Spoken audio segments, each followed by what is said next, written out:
going on, guys? Hopefully you're all doing well and having yourselves a very fantastic Tuesday afternoon. I'm Jason Joseph. This, of course, is Play-by-Play with JJ. The Philadelphia Phillies are 29-13, and they're looking to beat the Mets once again.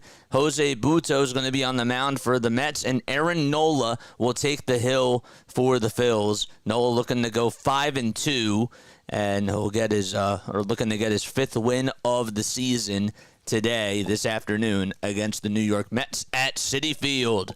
Hope you're all having yourselves a very fantastic day. The Phillies had some big heroics last night in the ninth inning.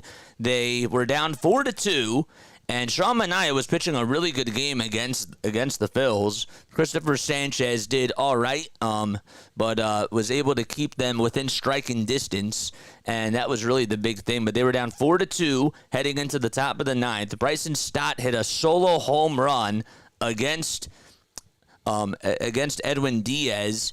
It was a solo shot, and then with the bases loaded, Alec Bohm got hit by a 98-mile-per-hour pitch just on his bottom. It was his left hand to tie the game 4-4.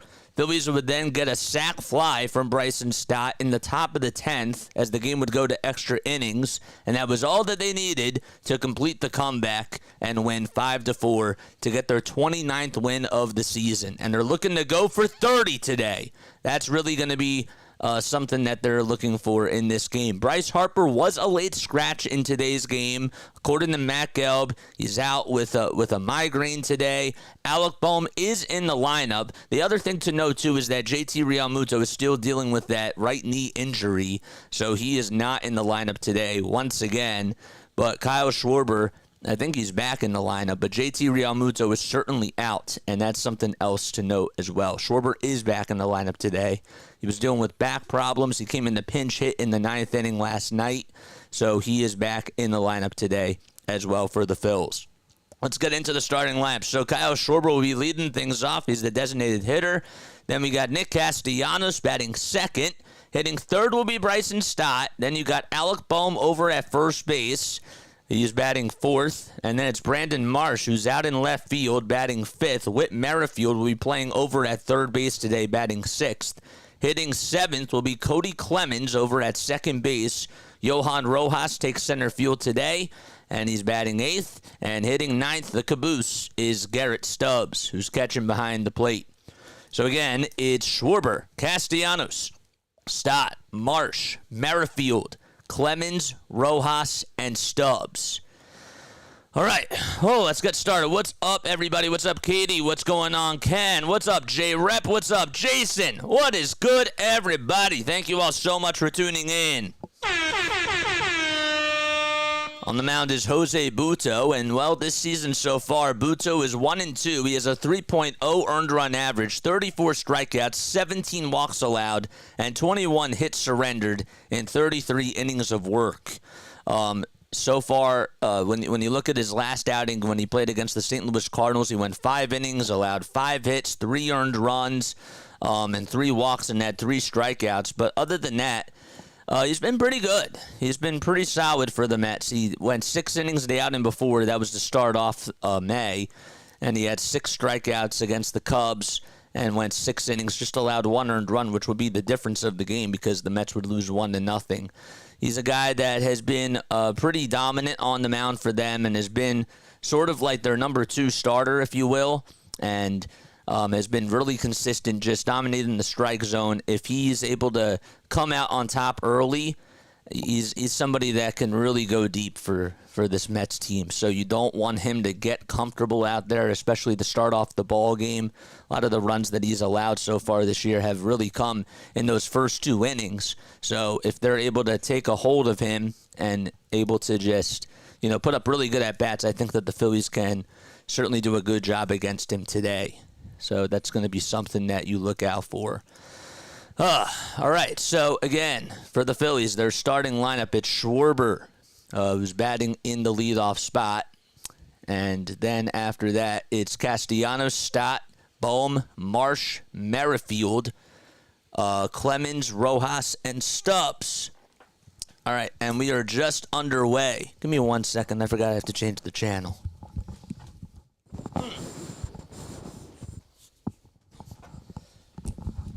Thought I had it on the right channel. All right, so Kyle Schwarber just got out. Thought I was on the right channel. Sorry about that, guys. I guess it's on NBC today. It is. All right. The 0-1 pitch to Castellanos. In the air, hit out to shallow center field. And coming in to make the catch is the center fielder for the Mets. That's Tyrone Taylor. He's playing out in center. All right, so Nick Castellanos got out as he flied out to center. And Kyle Schwarber got out as well for the Phillies. Schwarber popped out to third. It was on the first pitch. So here's Bryson Stott, who comes up to bat. First pitch he takes outside for a ball. All right, Denbru's in the office, but he's here tuning in to us. What's up, everybody? Hoping for a Phillies win, for sure. 1 ball, no strikes, and the 1-0 is outside for ball 2. A 93-mile-per-hour four-seamer that just misses. All right. The leg kick in the pitch to Stott is taken off the plate again for ball 3. On deck for the Phillies is Alec Bohm. Bohm, of course, got hit in the hand in last night's game in the 9th inning, but he battled through it, and honestly, to his credit, he stayed in, and he's playing today. I was thinking maybe he was going to have the day off because that did not look like it was a good injury. And usually when you wake up the next day, you feel sore. 3-0 pitch, and that's taken on the outside corner for a strike. Stott's batting third today. The 3-1 pitch, down low and inside for ball 4, and a 2-out walk issued to Jose Butto. So he went with all four-seam fastballs in that at-bat, all reaching at 92 to 93 miles per hour. And the last pitch he threw was a sinker. Here's Alec Bohm. 2 outs in the top of the first inning. Bohm hitting .329, batting in the cleanup spot today, and the first pitch is taken downstairs for a ball.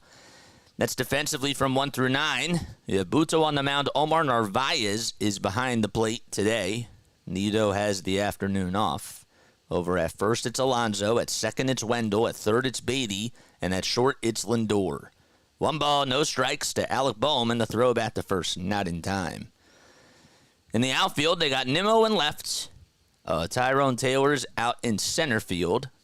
And then over in the right field is Starling Marte. And the DH, of course, is J.D. Martinez. 1-0, and the pitch on the outside corner for a strike. Calling the balls and the strikes today is Ryan Addington, who had a controversial call from Whit Merrifield's call yesterday. It was on a check swing. The 1-1 popped up again, hit out towards shallow right field, and actually comes in towards the infield dirt, and making the catch over at second base to end the inning for the Mets is Joey Wendell. No runs, 1 man left, and Nola's going to go out there to pitch the bottom of the first at Citi Field. Be right back.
All right, we go to the bottom of the first. Brandon Nimmo will be leading things off for the Mets, and then it'll be Starling Marte, who's batting second, as Nola's out there on the mound. Gets set, kicks, fires the first pitch, and that's in there for a strike at the knees at 92 miles per hour. Nimmo hitting .227 this season with 6 long balls and 27 runs batted in. The count is 0-1, so it's Nimmo, Marte, Lindor, Alonso, Martinez, Beatty, Taylor, Wendell, and Narvaez. The 0-1 pitch, and that's on the inside corner for a called strike. Nola this season has pitched in 8 games, has a 4-2 record, and has a 3.67 ERA in 49 innings of work. No balls and 2 strikes to Brandon Nimmo, and the 0-2 delivery from Nola. Up high and inside. So Brandon Nimmo is batting leadoff. Then it's Starling Marte hitting second. Behind him will be Francisco Lindor. In the cleanup spot, it's Pete Alonso. Then you got J.D. Martinez, Brett Beatty, Tyrone Taylor, Joey Wendell, and Omar Narvaez. The 1-2. That's down low for ball 2. They said that rain was supposed to be in the forecast, but it's 69 degrees right now according to AccuWeather, and it's pretty cloudy. It was an 0-2 count, and now it's tied up at 2 apiece. Nola winds up, kicks, fires the next pitch, and that's just fouled off. Decided to go with a knuckle curve. It was inside and had some good velocity to it, but Nimmo does stay alive. Phillies are in their gray tops, gray bottoms today, with the red letters on both the front and the back. Mets are in their blue tops and gray bottoms, or white bottoms, I should say. And the 2-2 is inside for ball 3. Have the orange letters on the front and the back. And the numbers as well. 3 balls, 2 strikes. Count is full. Was an 0-2 count, and now it's a full count. The payoff pitch by Nola. Line drive played on a bounce by Clemens, and he throws it over to first just in time. Good job by Bobby Dickerson, the Phillies infield coach, to have Clemens aligned to have Nimmo pull it over towards that first base side. Here's Starling Marte hitting .253 with 4 homers and 15 RBI. He did have a double in last night's game. That was the only hit that he had. Make sure you guys like and subscribe and hit the notification bell icon, and that way you'll know when I go live for a Phillies or a Sixers or an Eagles game. First pitch on the outside corner at the knees for strike 1.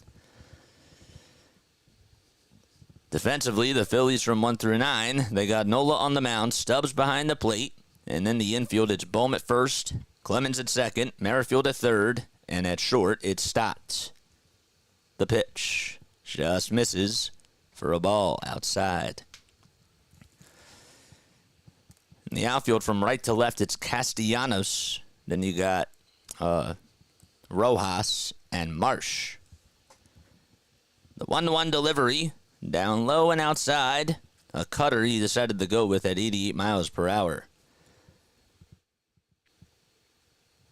To make the count now 2-1. Phillies are 16 games over 500. Reminds me of the 93 squad, says Jose. What's up, Jose? The 2-1 pitch, swing and a miss. On a knuckle curve that was outside and low. That knuckle curve today, that's the second time he's thrown that. It has a lot of movement to it, a lot of tail spin. It's now 2-2, though. 2 balls and 2 strikes. Nola winds up and fires the next pitch. Decided to go with the knuckle curve again, and it sailed out of the zone, and Marte strikes out. He chased after it and was like, you know what? On the 2-1 pitch, I'm going to throw that, and then why not throw it again? And he had some success that time against Marte. 2 up, 2 down in the bottom of the first. Phillies just had Stott walk. That was the only big thing that happened in the first. We're in the bottom of the first, though. Lindor wearing his sunglasses. First pitch. Line drive. Played on the bounce over by Stott at second. Throws over to first in time. He was on his knees. He had to spin and move. and was able to just throw out Francisco Lindor, who was batting on the left side of the plate, and the side is retired. 1, 2, 3, go the Mets, and we go to the top of the second at Citi Field, still scoreless. This is why Stott needs to play short, man. Stott needs to play short until Trey comes back. It's great. Oh, man, we got to 2270. Let's go. If you guys are new to my channel, my name is Jason Joseph. I'm a play-by-play broadcaster from South Jersey. I go live for every single Phillies, Sixers, and Eagles game. Try to come on for as many games as we possibly can. If you do enjoy my content, don't forget to like, don't forget to subscribe. If you want to donate to the channel and leave a super chat, by all means, you're more than welcome to do that. You know, we're on here almost every day, and any sort of contribution definitely helps out the channel for sure. Schwarber took a couple of pitches, huh? Mike, you weren't here for the comeback last night. Where were you, man? What's up, Katie? What's going on, Denbrew? What's up? Had Phillies yesterday to barely scrape a win. I think the Mets win today, says Marcel. Marcel! Marcel! Marcel! That sounds like a Marcelo Ozuna type of a comment. Ugh! Boo! No, I'm kidding. Okay, thanks so much for coming on, Marcel. I appreciate it. I really do. You're the man. Shout out to Marcel. But I think we all want the Phillies to win. But if you don't, and if you root for the Mets, welcome on into the channel. By all means, you know. We try to keep it fair on both sides.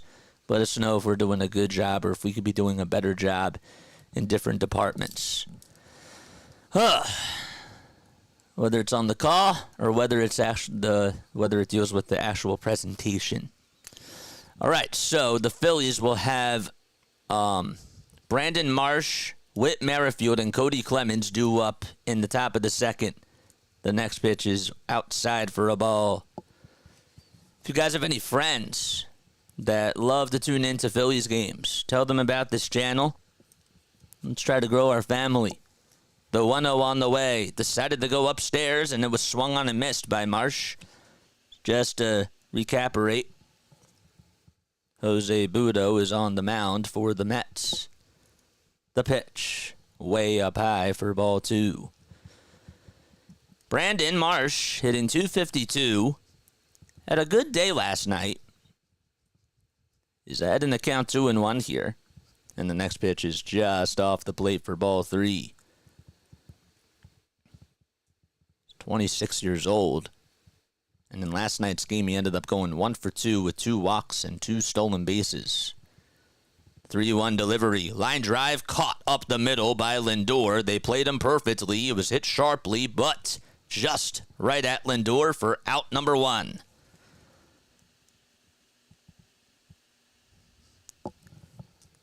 He has to go back to the dugout.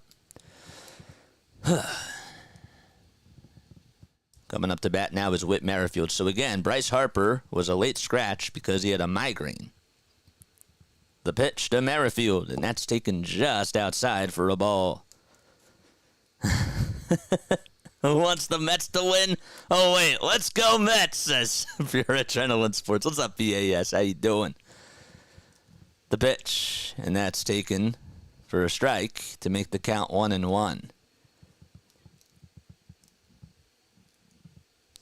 The pitch, and that's taken down low and outside for ball 2. It was a slider at 86. Butto had a lot of really good movement on that pitch.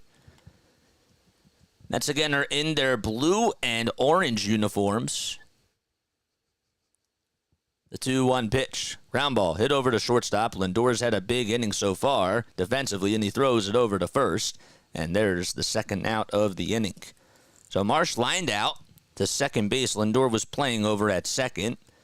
And Lindor was shifted over towards his regular position at shortstop and was able to field a ground ball hit by Whit Merrifield. They're looking at last night's play where Whit did end up going around, but the first base umpire last night said that he didn't go, and that was big because that would put the bases loaded, and then Bohm would just get hit by a pitch to tie the game in the 9th. The pitch, that's taken for a strike. at the knees. Ryan Addington was the one that made that call. He's the home plate umpire today. The 0-1, way up high and outside for a ball. Clemens batting .333. Made a terrific catch last night to rob Francisco Lindor on a base hit in the 9th inning. The 1-1 pitch. That ball was golfed out to right field. And backing up to make the catch, just in front of the warning track, is Taylor for out number 3. Another 1-2-3 inning. This time, it's thrown by Jose Butto. And we head to the bottom of the second with no score. Mr. Sureski, how you doing? How are you, sir? Oh, man. Ugh. I'm sure that you weren't happy about last night's game. I do appreciate the support, though. As always. As always, man. All right. Mets come into today. They're 19-21. Phillies are 29-13. They're 9 games above the Mets. Mets were tied with the Nationals for 4th in the NL East yesterday. The Nats, well, their game got postponed. They were supposed to play the White Sox yesterday, but they're playing a doubleheader starting at 4 o'clock today. All right. Final score predictions. Comment them down below, man. Comment your final score predictions down below. These day games are killing my channel growth. No, I'm with you. I'm with you, man. These day games definitely don't help from a content creator perspective. But you know what? It does show? It shows commitment. So, like, yeah, your numbers may not be there, but the algorithm is still going to reward you because you're doing it, you know? So, like, take advantage of that because that's a really big thing. It's a work day, and for the people that are tuning in, taking time out of their day to tune into us, that's an honor. Embrace that because, you know, that's a really big thing. That really means that those people that are supporting you, you know, they're your knights of shining armor. That was pretty deep. JT was seen catching today, and he just didn't feel good. He was in his sweater and in his pants, and he still was like, yeah, this still doesn't seem right, the right knee. All right, we're in the bottom of the second. First pitch to Pete Alonso from Nola. He pops it up a mile high over towards the third base side, and Merrifield gets under it and makes the easy catch. He finally just got it. And there's the first out. Stott and him are chatting. Stott's like, that thing was hit a mile high, and Merrifield was like, I know. Had to be ready for that, and got under it in the nick of time. That's the problem. I'm at work. Oh, I understand what you're saying. It's J.D. Martinez, and the pitch is on the outside corner for a strike. I understand what you're saying. Martinez hitting .302, has a homer and 5 RBI. Had a really good day last night. The 0-1 is up high for a ball. Last night, Martinez ended up getting a couple of big hits. He had the RBI double in the second, the RBI walk in the third, a double in the fifth, and an infield single in the seventh. He did strike out, though, in the ninth. The 1-1 pitch. That's taken wide for ball 2. Donna, what's up, Donna? How you doing? 8-5 Phils. Shout out to Donna for always supporting our channel. The 2-1 pitch from Nola. Swinging a foul ball to J.D. Martinez to make the count even at 2 apiece. So the Phillies are the first game to play today, Phillies Mets. Next game will be at 4:40, and that's the first game of the doubleheader between the Nationals and the White Sox. 2-2 on the way. Swing and a miss. Nola strikes out Martinez on a knuckle curve, and that's the second strikeout that he has recorded today. 2 up, 2 down in the bottom of the second. That seems to be his out pitch today. It really does.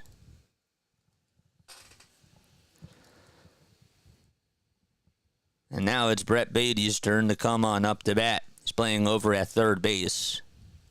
Nola kicks and delivers and throws a four-seamer way inside at 94. Ken says that he's going with 5-2 Mets today. Okay. Beatty hitting .236 with 3 homers and 13 RBI. The 1-0 popped up again. Hit out over towards shallow right field. Clemens backpedals.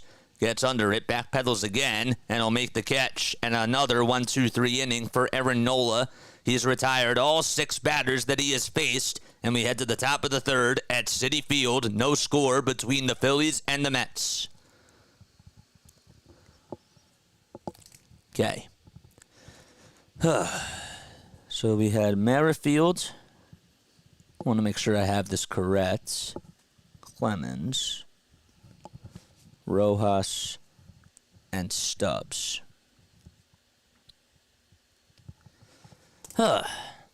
D, what's up, D? How you doing? Thanks so much for stopping by, as always. Appreciate it. If you are new to the channel, don't forget to hit the thumbs up button. Hit that subscribe button as well. We got 65 people on here watching. Let's get to 65 likes. What a game that was last night between the Phillies and the Mets. Phillies were down 4-2 heading into the top of the ninth, and Edwin Diaz blew his second save of the season.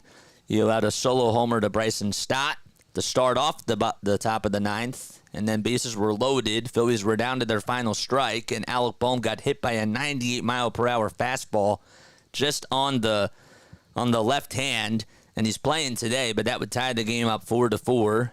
The Phillies would then go to extras, and Bryson Stott hit a sac fly to score Bryce Harper, who was the ghost runner for the Phils, and they would win by a score of 5-4. Mikey, what's up, man? He says, get money on the line. All right, so you want me to give you the money line for tonight or for today's game? I could do that. I can give you the money line. So the line today is for the Phillies is at minus.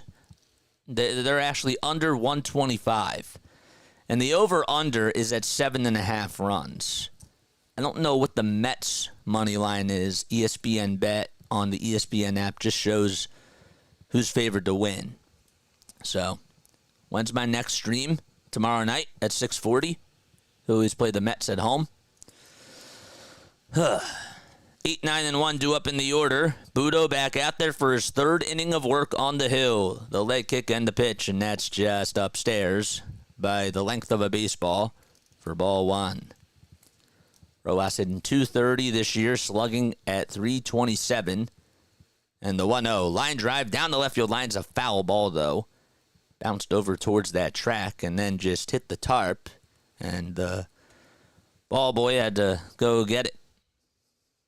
Even count it 1 apiece. The 1-1 offering that's way inside. Decided to go with a sinker there at 93 miles per hour to make the count now 2-1. Jose Butto, a Venezuelan pitcher, is 26 years old, just turned 26 on March 19th. Mentioned before that he has 34 strikeouts this year. The 2-1 pitch, a slider that's taken right down Broadway for strike 2, and Rojas took it all the way. He'll call for time really quickly and step out of the batter's box and take a practice swing, and he'll step back in the batter's box. All tied up in the count of 2 apiece.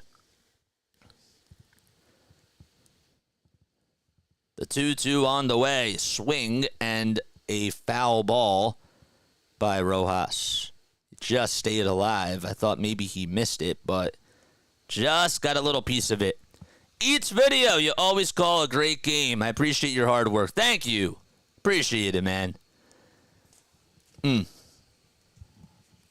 is the count. Butto gets set at the letters, kicks, fires the pitch. Grounder hit over towards the third base side, and it's just foul. Beatty tried to play it in fair ground, but it just rolled foul.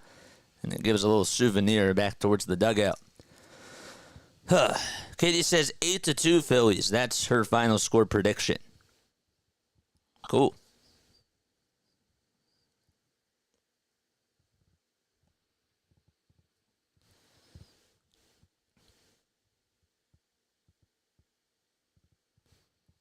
2-2 on the way. Down low for ball 3.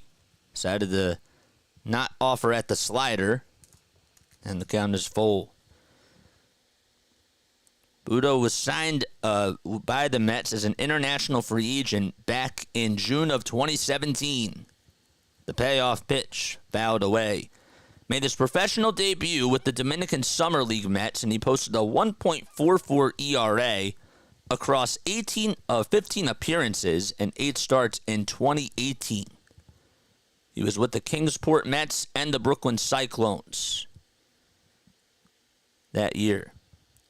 3-2 pitch, line drive into right field, and that's going to drop in for a base hit. Marte plays it on a bounce, throws it over to second, and Johan Rojas gets an opposite field single to start off, it's a one-out single there.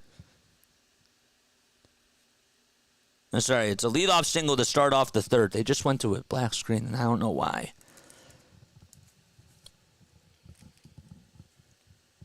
All right, so a leadoff single to start off the top of the third. I beg your pardon. And here's Garrett Stubbs, who comes up to bat. Butto gets set. The letters throws back over to first. And it's not in time. Going to be a low-scoring game, he says. Would it be possible to fit the batter's box too? No. It's too small. I've tried it. But it's a good suggestion, no. I appreciate the suggestion. I've tried it, and I can't find a way to do it that makes it look appealing, you know. The pitch, and that's taken for a ball to Garrett Stubbs. That was the first hit allowed by Butto. Stubbs at the plate. And the next pitch is at the knees for a strike to make the count even at 1 apiece. Garrett Stubbs, now 30 years old, started off his career with the Houston Astros back in 2019. Was with the Astros for 3 years, and this is now his 3rd season with the Titans. Throw back to first by Butto, not in time. Alonso made the catch, and Rojas dived back in there safely. 4-2, says Eats video. Nice. That's his final score prediction. Rojas takes a leadoff over at first. He can fly. Next pitch to Stubbs. Swinging a bouncer, hit over towards the third base side, and it's just foul. It's now 1 ball and 2 strikes to Garrett Stubbs.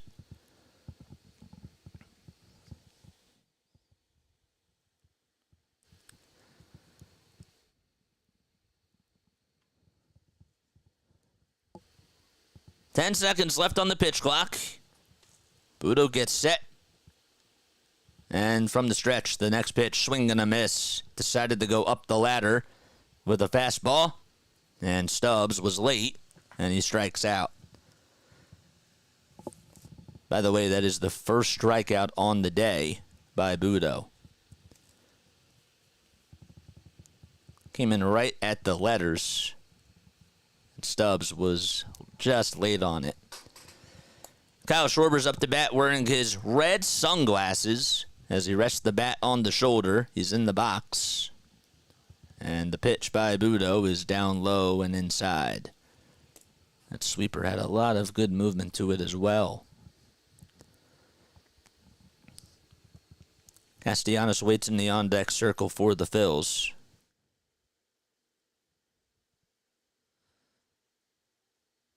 Butto, lifetime against the Phillies, is 0-2 with an 8.36 ERA.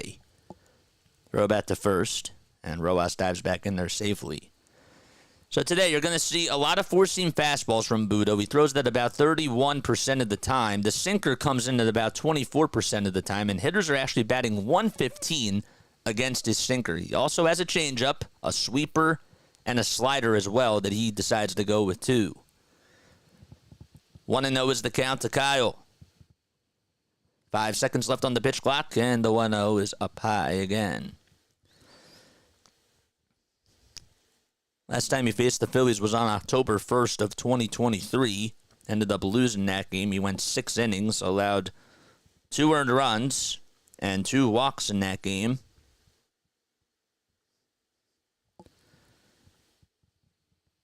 The 2-0 pitch Just outside. Good take by Kyle Schwarber, who led the league in walks last year. And strikeouts, too. Hitting .216 this year. Is tied for 12th in home runs. Has 9 on the season. The 3-0 to Kyle is taken for a strike. Hasn't homered since Monday, May 6th, which was about 8 days ago. And that was against the Giants. Ended up going 2 for 4 in that game with 2 runs scored.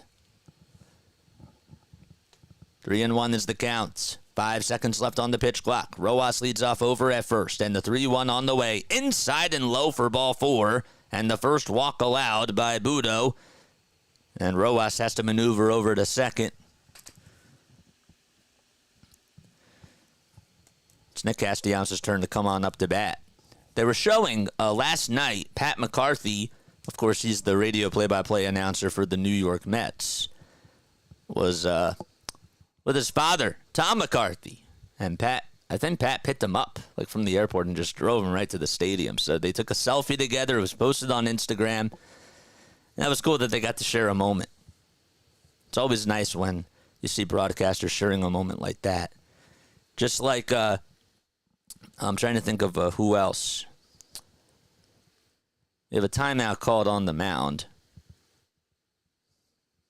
And everybody's now going to go back to their spots. It's like when Olivia Harlan and Kevin Harlan were doing a game together. Olivia Harlan was doing sideline reporting for Westwood One, and Kevin Harlan was on the call during the NFL playoffs. Castellanos at the plate. First pitch. Check swing. Did he go? It was inside, and the first base umpire says that he did not go. No, he did. He did. They showed it really quickly, and I couldn't tell. But he went.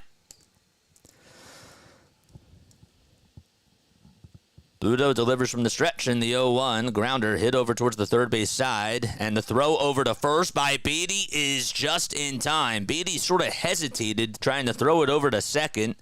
And it was like time stood still to him and he had a brain freeze. And Castellanos almost beat it out. But he gets the job done and maneuvers the runners over to second and third. It's just hit on the line. It was ruled as a fair ball.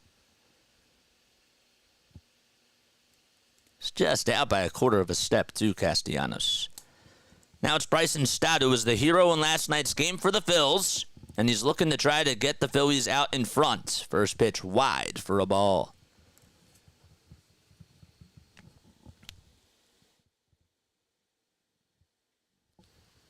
One ball, no strikes.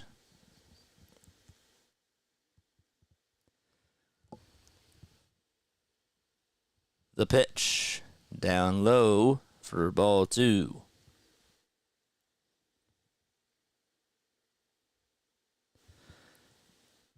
Stott has played against the Mets in 24 games.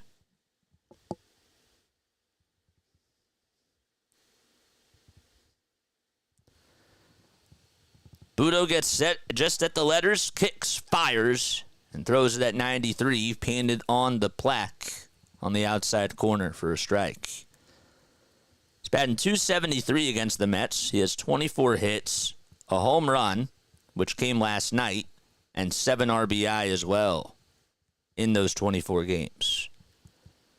The 2-1, that is a screamer that is lined foul, and the count is even. He has gotten a hit in 4 of his last 5 games against the Mets.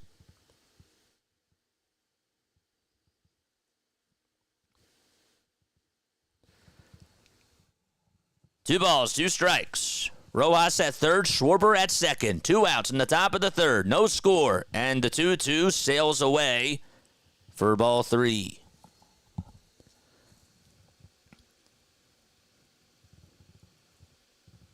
Big payoff pitch coming up here by Butto, who has 48 total pitches, 26 strikes and 22 balls. And he hasn't even gotten through the third just yet. The payoff delivery. And that's just fouled. It was on the inside corner. Butto went with a slider, and Stott just got a piece of it and stays alive.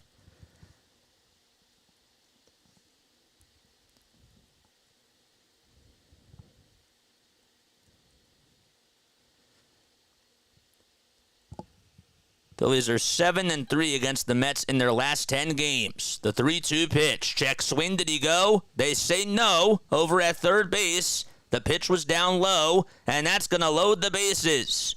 Stott walks, and he goes over to first. And Bohm, well, we remember what he did with the bases loaded last night. He tied the game. Phillies were down to their final strike, and he tied the game as he got hit by a pitch at 98 miles per hour on the hand, the left hand. Can he come through again? 2 outs, bases loaded, first pitch, just up high, a slider at 87, and Bohm decided to lay it off. I'm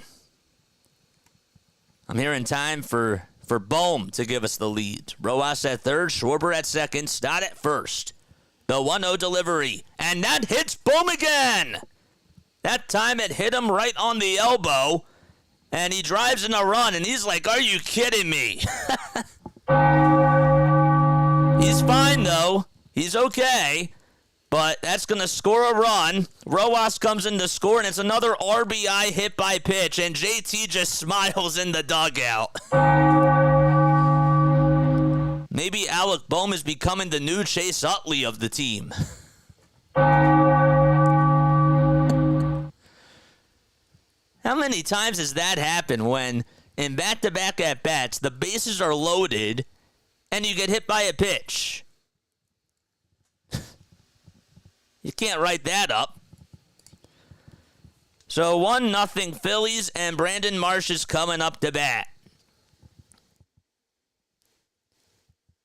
Devon Caney says the Mets are straight up playing dodgeball out there.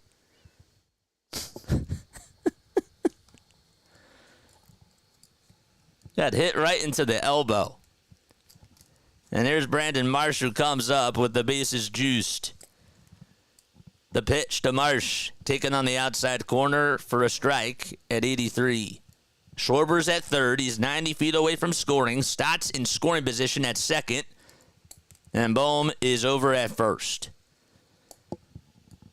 The 0-1 delivery downstairs. And an even count. What's going on is this skeleton? Seems like deja vu. Oh, wait. It did happen last night. I was looking to add some more runs. The 1-1 pitch. High and away for a ball by Butto. Now has 55 pitches.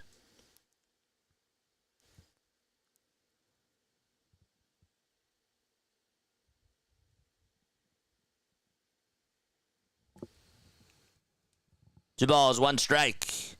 And the pitch. Fouled away. It was outside. And even count it 2 apiece.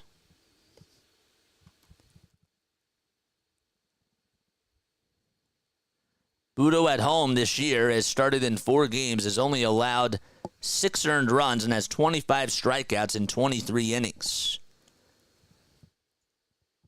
Bases loaded for the Phillies in the top of the third with 2 outs. They lead 1-0, and the 2-2 pitch. Another foul ball from Marsh. In his first at-bat, Brandon Marsh lined out to second. He lined out at second to Francisco Lindor. Marsh is the 7th man to come up in this inning for the Phils. 2-2 is the count. And the next pitch, high again for ball 3.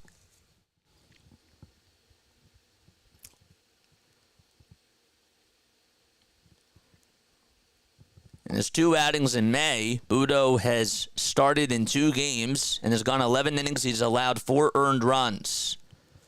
Coming into today, the payoff pitch, and that's popped up. It's hooking foul. Beatty goes into foul ground, and he runs out of room. It finds the seats.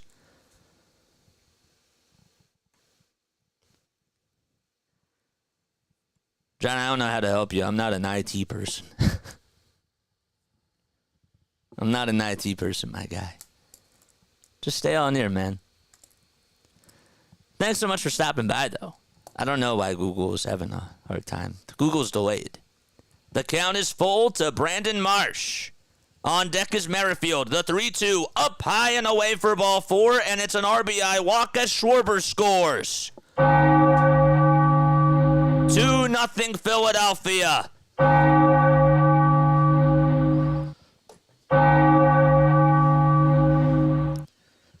The Phillies have only one hit in this inning, and that was a leadoff single by Rojas. Stubbs struck out. Schwarber walked. Castellanos grounded out to third. Stott walked. Bohm got hit by a pitch. Marsh walked. And Merrifield is due up to bat. And the first pitch is taken for a strike. Witt's average now underneath the Mendoza line, sitting at 195. The 0-1 pitch fouled away, and he's behind in the count, 0-2.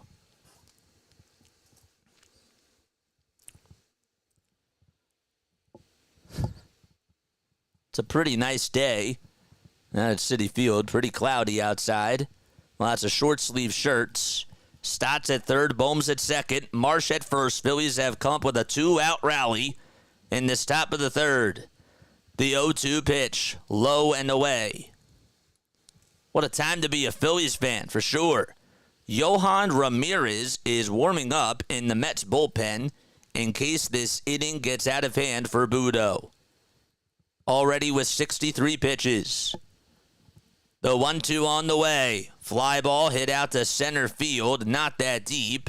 And making the catch is Taylor, and that ends the inning. The Phillies leave the bases loaded, but they get 2 runs on an RBI hit by pitch by Alec Bohm and an RBI walk by Brandon Marsh. They send 8 men up to the plate, and Aaron Nola is going to go back out there for his 3rd inning of work when we return.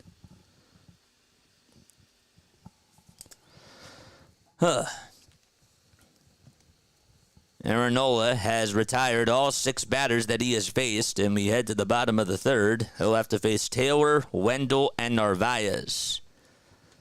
That's 7, 8, and 9 in the Mets order. Taylor did not start in last night's game, but he did come in to pinch hits.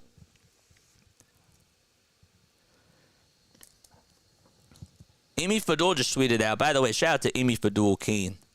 Butto came in, quote, Butto came into this one with 3 career starts against the Phillies. In those, he's 0-2 with an 8.36 ERA. I mentioned that. And she said, after that, seems right looking at this one right here.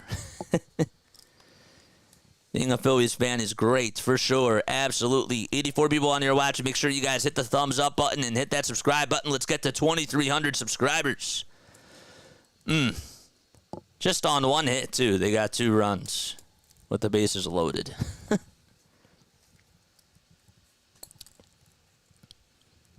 Good stuff.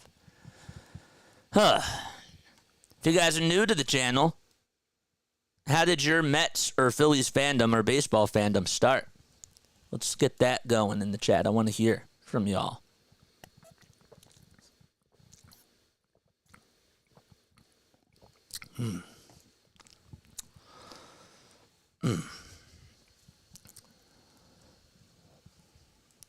Yesterday, they were 1 for 11 with runners in scoring position, the Phillies. But yet they won. That's funny that you say that.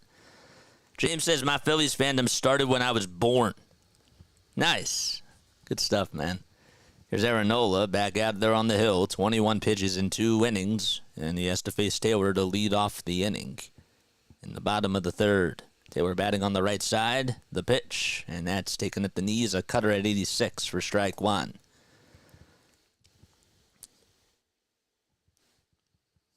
Tyrone Taylor batting .269. He does have 2 homers this year and 13 runs batted in. The 0-1 swing and a miss, and that was way off the plate. The knuckle curve that Nola threw was just garbage, and Taylor took a hack at it anyways, playing whack-a-mole. The ball's 2 strikes. Nola gets the signs from Stubbs. They try to communicate on the pitch. And he winds up and fires the 0-2. And a breaking ball that's taken down low and away. My first sports memory, however, is when Joe Carter hit the walk-off homer in the World Series. Wow. It's wild. 1-2 is the count. Nola lines up and fires the 1-2. And that's grounded over towards the first base side. And it's going to roll into fair ground. Bohm plays it and tags out Taylor for out number 1. It was foul at first. And then it was rolling over towards the left. And Taylor's like, shoot, I got to run. And Bohm able to make the good play and just tag him out. Beat him right over to the punch. And there's one away. It was a good pitch, too, by Nola. That time he went with a cutter. It looked more like a slider, but it was a cutter. Had a lot of movement to it. And a lot of top speed on that. He has retired all 7 batters that he has faced so far in the first pitch here. To Joey Wendell was grounded foul over towards the first base dugout. Wendell batting .235 this year. Came into last night's game as a pinch hitter and popped up a bunt in the bottom of the 10th. The ball is 1 strike, and the 0-1 grounder hit over towards the first base side, and the throw over to first is in plenty of time for out number 2. It was played on the ground by Cody Clemens. Made a pretty good play, gobbled it up, and threw it over to first. Not really a long way to throw. The Discord link's in the chat. Join the Discord link in the chat, my guy. Or sorry, it's in the description, I should say. 2 outs in the bottom of the 3rd. And up to bat is Omar Narvaez hitting on the left side. The first pitch, a 94-mile-per-hour heater on the outside corner. Narvaez hitting a $178 this year. He's homerless and has 4 RBI. The windup and the next pitch swung on and fouled. I think I got a little piece of Narvaez. It was a cutter, and he stays alive, but he takes a step out of the box just to catch his breath and walk off and shake off the pain.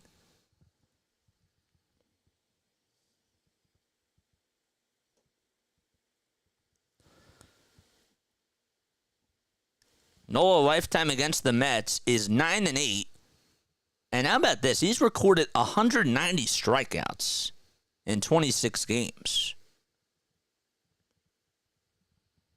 It's pretty good stuff. The 0-2 high for ball 1. The last time he faced the Mets, he allowed 4 earned runs and 3 walks and only had 5 strikeouts. 1-2 pitch, and that's low and inside for ball 2, and thank goodness there were no base runners on because it skipped away from Stubbs. He had to go over towards his right. He has reached double-digit strikeouts against the Mets 5 times out of those 26 outings, but has had exactly 9 strikeouts 4 of those times. 2-2 pitch. Popped up, hit out over to shallow left field. Marsh is going to run over towards the line, out over towards the corner, and he'll make the catch. And the side is retired again. 9 men come up to the plate in 3 innings, and they're all retired by Aaron Nola. So, 7, 8, and 9 can't get aboard, and we go to the top of the 4th. Phillies up 2-0 at Citi Field. He's on today, for sure. That knuckle curve, man, he has that going for him today. That's been his out pitch. It's been his out pitch today. All right.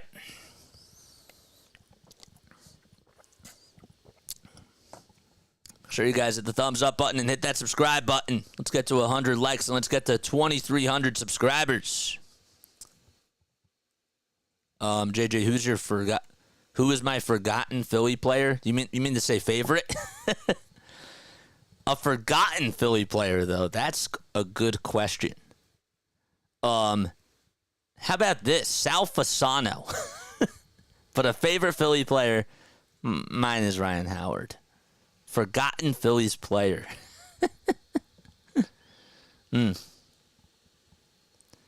Yeah. If you want to join the Discord community, you can join. You should be able to join. It's in the description. If you scroll down to a Discord server, in my description, you should be able to get it. My pal Sal Fasano, man.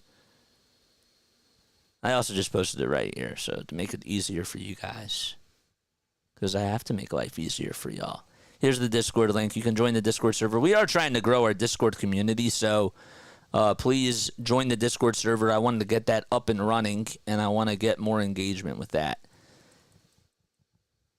Sal is a great one. I tried, man. I try. All right, so we head to the top of the fourth. And Cody Clemens is coming up to bat for the Fightins. Clemens is 0 for 1. He flied out in the second. The mustache was legendary. The pitch, and that's on the outside corner. Taken all the way for a strike. Butto out there for his fourth inning of work. Threw a ton of pitches in that third inning. The 0-1. And check swing, did he go? It was a little bit high. And the third base umpire says no, he did not. Harper's day to day, realmuto's day to day. Ortiz and Marte and Covey are all on the 15-day IL for the Fightins. The pitch, fouled away. The Mets injury report, well, Drew Smith is on the 15-day IL. Tyler McGill is also on the 15-day IL as well. David Peterson on the 60-day IL, and Drew Gilbert on the 7-day IL. 1-2 pitch. Check swing. Did he go again? No, he did not.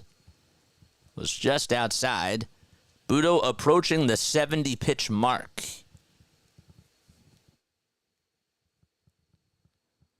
Phillies are 29-13. The Mets are 19-21. They have a 10-13 record at home this year. 2-2 pitch. Popped up and hit out over towards foul ground in the third base side, and running out of room is Beatty.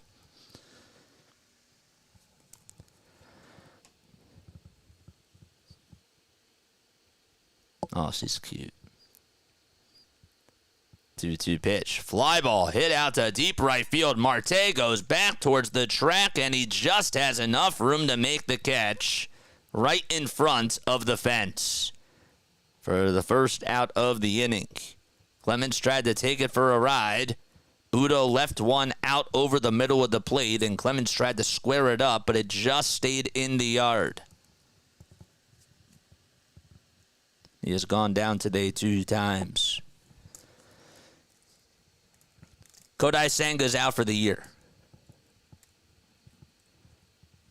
1 out, and the pitch to Yohan Rojas is taken for a strike.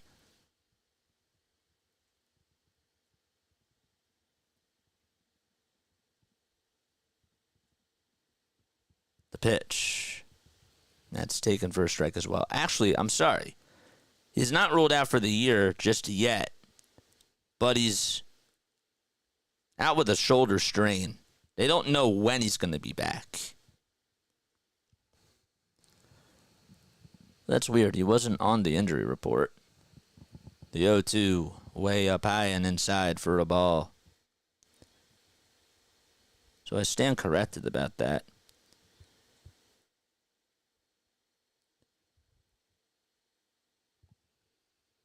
The 1-2, that's down low for ball 2. They said that he threw live bullpen sessions in recent weeks, and that suggested that maybe he would be ready to go or near the date of May 27th. Which would be the earliest he could be activated off of the 60-day IL. So he's not ruled out for the season, I beg your pardon. The 2-2, that's taken for a ball. To make the count now 3-2 to Yohan Rojas. Got the only hit for the Phillies. And the 3-2 pitch, grounder, hit over to second base, and the throw over to first is in plenty of time by Joey Wendell. 2 up, 2 down. Looks like that they delayed his rehab start he was going to make.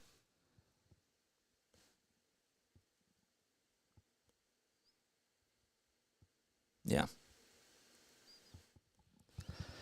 Garrett Stubbs comes up to bat in the pitch, taking on the outside corner. Looks like it was just a hair outside, but home plate umpire says it was on the corner, and it's taken for a strike.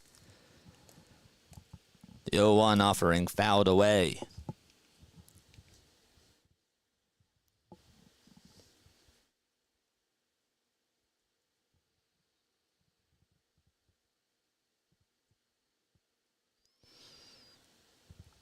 No balls, 2 strikes to Garrett Stubbs. 2 outs in the top of the 4th. Phillies lead it 2-0. They sent 8 men up to the plate in the 3rd inning and scored on an RBI hit by pitch by Bohm and an RBI walk by Brandon Marsh. The pitch, up high and away for a ball.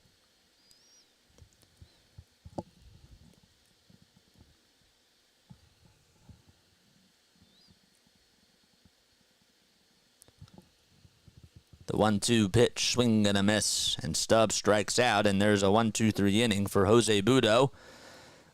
And we go to the bottom of the 4th. Phillies still lead it 2-0. Aaron Nola has been perfect so far. He's looking to stay that way. Can he do so? That remains to be seen. We'll go to the bottom of the 4th and be right back.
All right, make sure you guys hit the thumbs up button and hit that subscribe button if you are new to the channel. All right. So we head to the bottom of the 4th.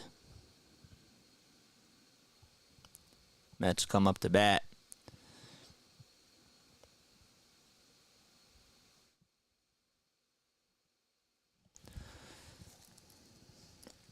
All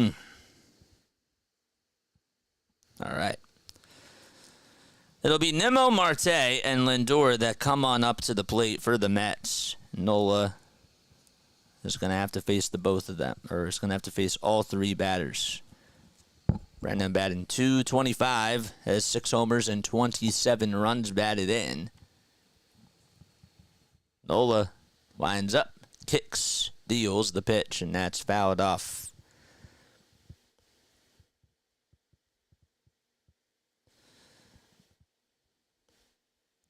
You know, they were talking the other day about David Wright and how much he really did kill the Phillies, but had a very, very good glove over at third base as the 0-1 is inside for a ball.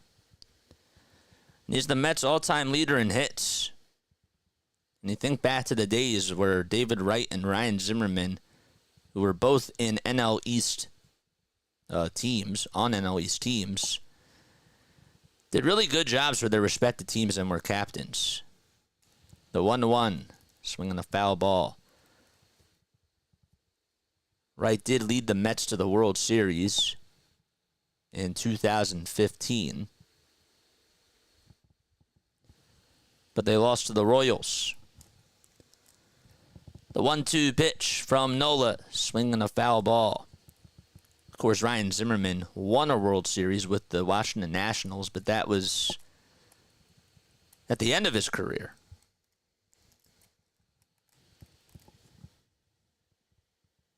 Wright's now 41 years old. 1-2 pitch, low for a ball.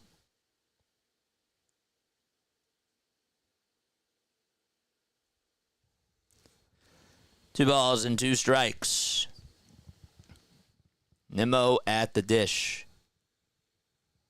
Nola gets the signs, winds up and fires the 2-2, and that's hit off the foot of Nimmo. Fouled a knuckle curve. Oof. And has to take a step out of the box, make sure his cleat is okay, and try to walk off that pain.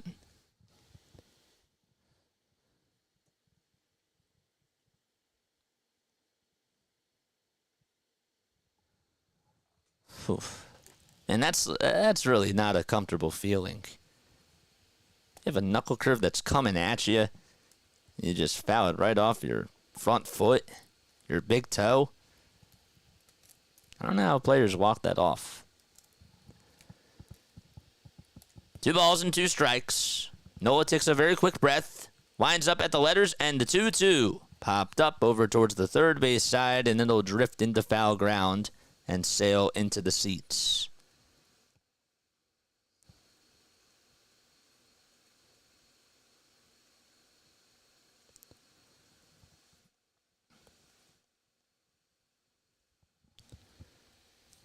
The 2-2 from Nola. Check swing, and they don't even have to appeal. He went around on the knuckle curve. It was in the dirt, and Aaron Nola with his 3rd strikeout on the day.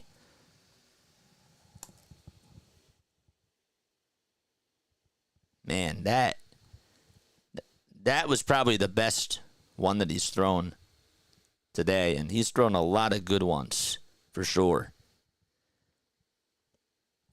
Starlin Marte, who struck out in the first. The pitch to Marte is taken wide for a ball.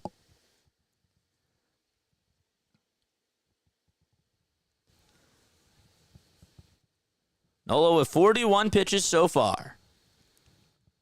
In just 3 1/3 of an inning. And the 1-0 on the way. Bouncer hit over to third base. Whit Merrifield has it. Throws over to the first. And there's the second out of the inning. Marte grounds out to third, and it's Francisco Lindor's turn to come on up to bat.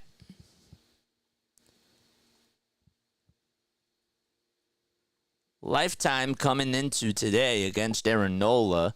Lindor is 6 for 26. 2 of his hits have been doubles. And he has struck out only 6 times against them. 2 away in the bottom of the 4th. The pitch to Lindor upstairs.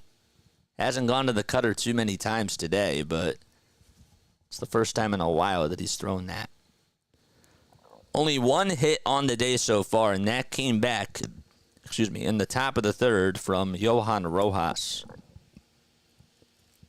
The 1-0. Grounder hit over towards first base. Backhanded by Bohm. Flips it back to Nola, and Nola wins the race to the bag. 4 perfect innings for Aaron Nola, and we go to the top of the 5th at Citi Field. 2-0 Phillies lead in New York. Whew. Man. Who wins this game? Who thought that the Phillies would be in first place in the NL East so far? I mean, does it really surprise you? I mean, the only other team that would have had it is the Braves. So I'm not trying to be disrespectful, of course, to the Phillies, because yes, they've definitely earned it, but it's not like that it was a long shot. You know what I mean? It was between them and the Braves coming into this year that they were going to be the 2 top teams in the division. If it was like the the Nationals or even the Mets this year, like then yeah, I think that's a fair statement. But I don't know if surprised is the right word. I mean, I guess a little bit surprised because the Braves have really been so dominant with the division. But even when the Braves ended up winning the division a couple of years ago against the Mets had it like almost the whole entire way. And then the Braves just came on at the end, you know? Jacob deGrom is not on the Mets anymore. deGrom's not on the Mets anymore. Who wins this game, man? Final score predictions. Does anybody know why MLB website says the game hasn't started yet? No. I don't know. But mine does. Nola averaging just 11 pitches per inning. I think with the Phillies actually playing well in the start of the season, they could easily take the division. The expectation for them, in my opinion, was for them to win the division and go to the World Series. That's all I expected this year. That's it. All right. Kyle Schwarber comes up to bat, and the first pitch, swing and a miss. Butto out there for his 5th inning of work on the hill, and he's facing Kyle Schwarber. The ball is 1 strike. The pitch, low, and maybe a little bit inside as well for a ball. Kyle did walk his last time up and scored a run on the RBI walk by Brandon Marsh. 1-1 is the count. 1 second left on the pitch clock, and the next pitch outside for a ball. Schwarber's average is at 214.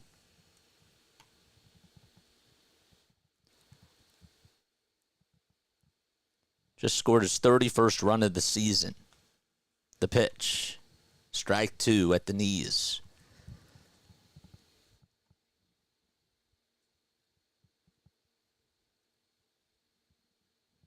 Last year he had 215 strikeouts and 126 walks.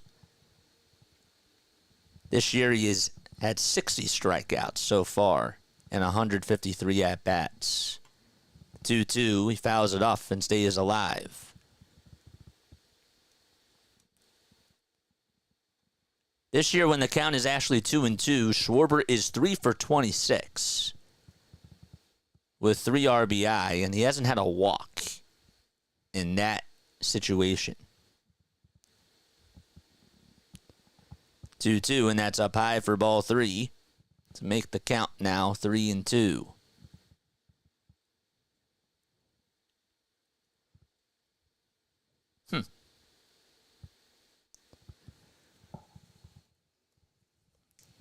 Payoff pitch, swing and a miss, and Schwarber strikes out on a changeup that just dipped low, just below the strike zone, and the first out is recorded in this 5th inning. According to the Phillies player development, Aiden Miller moved up 5 spots to number 49 on the top 100 MLB prospects list and was named to the Prospect Team of the Week. Congratulations to him. First pitch, and that's fouled away by Nick Castellanos. The 0-1. Dribbled foul just behind the plate. Just got a hold of the sweeper. 89 total pitches for Butto. He had 41 in that 3rd inning. That was when the Phillies sent 8 men up to the plate. Ended up walking 3 batters. The 0-2, low and outside.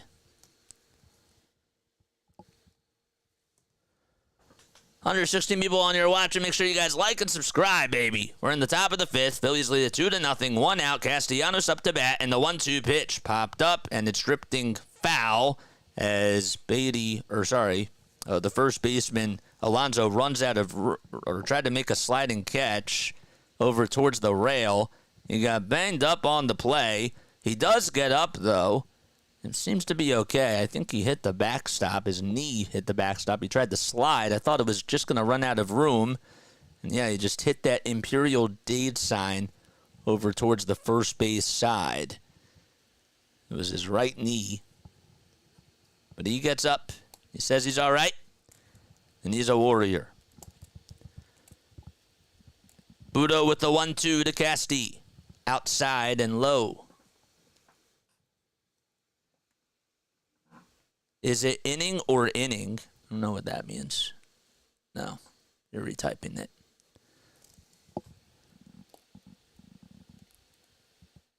Two balls, two strikes. The pitch to Casti. Fouled off. On pace for a 99 pitch perfect game. It sounds like you call it inning. Okay. That's a good criticism.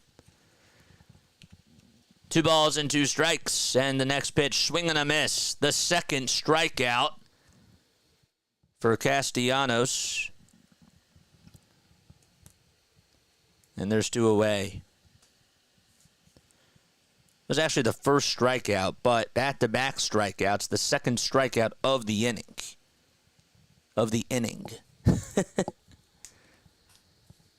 I see what you mean now. Bryson Stott comes up for the Phils with 2 outs and nobody on. Then he takes a sweeper at the knees for strike 1. Even 94 WIP has talked about how great Aaron Nola's knuckle curve has been today. The 0-1, swing and a miss. What's an inning? Inning? That's how baseball goes. The 0-2 pitch. Fly ball hit out to center field, and backpedaling to make the catch is Taylor. Hit sharply, but just right at Taylor for out number 3. Time to go to the bottom of the 5th. Phillies go down 1-2-3. And Aaron Nola looks to continue to be perfect so far when we return.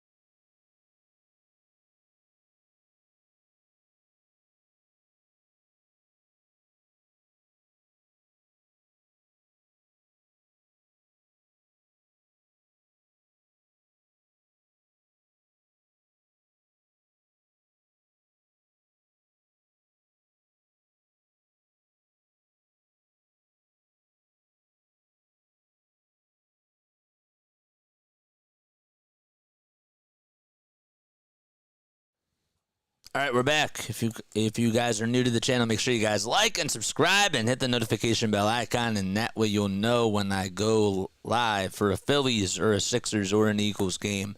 We also do podcasts on here. We will be doing a post-game show right after the game is done. We'll be on here, and we'll be doing a live post-game show right on here. So stay tuned, and feel free to join the Discord server. I'm going to comment that down below once again. There we go. In ink. It's like in excess. It's funny. We go to the bottom of the 5th inning. And Aaron Nola will still be out there, and he'll face Pete Alonso, JD Martinez, and Brett Beatty. We have a Mets fan that fell asleep. He's wearing his glasses on upside down. They're stacking up hats on his head as he's sleeping. Now, is he really asleep? Is the question. Or his eyes just closed? The pitch, and that's taken just a hair down low for a ball.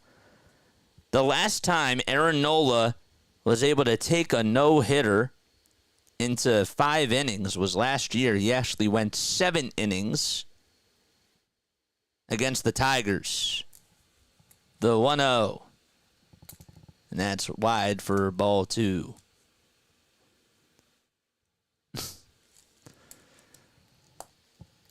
Pete Alonso popped out in the second. Mike is here now. He's done with his work. I'm sure he's watching the game too. Even though you could just tune in. But I'm just messing with you. 2-0 pitch. Just inside for ball 3. And for the first time today, Nola is behind in the count 3-0. JD Martinez is in the on-deck circle. 3 balls, no strikes. And the pitch to Alonso. It's in there for a strike. Just at the knees on the inside corner. All right, that's enough. That's enough. 3 balls, 1 strike. 4 seconds left on the pitch clock. And the pitch from Nola. And that's flied out to right field. It's hooking foul and goes out of play. Denver, if you were a Mets fan, I'd dislike you. If I were at the Mets game as a Mets fan, I might be sleeping. I dislike myself, he says. Y'all are funny. 120 people on here watching. Make sure you hit the thumbs up button. And let's get to 2,300 subscribers. That's funny. Just took a shot at yourself.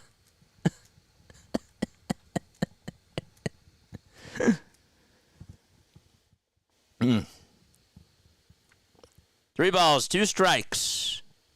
It was a 3-0 count to Alonso. And Alonso wants to call for time really quickly here.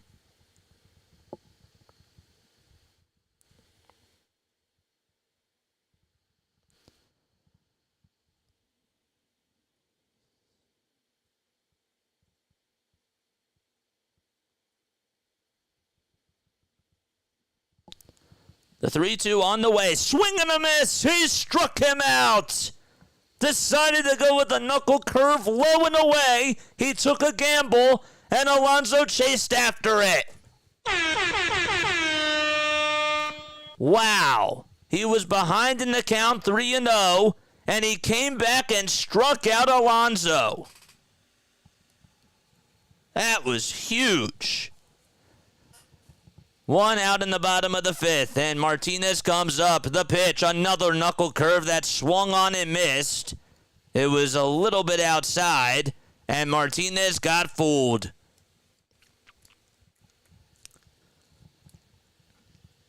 Just keep it going, man. 51 total pitches. 0-1 is the count to Martinez, and the 0-1. Chopper hit over to third. Merrifield throws over to first, and it's in time to get JD.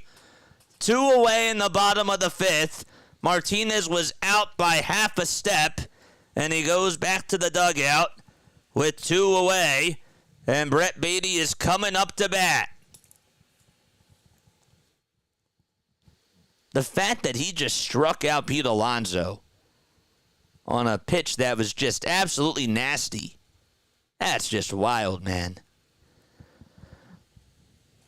Beatty comes up to bat. He popped out to second in his first at-bat. In the second, the pitch. A cutter that's over the plate for a strike. Funny enough, I'm in an online baseball league that I am the GM for the Mets. That's funny. The 0-1 delivery just taken low for ball 1.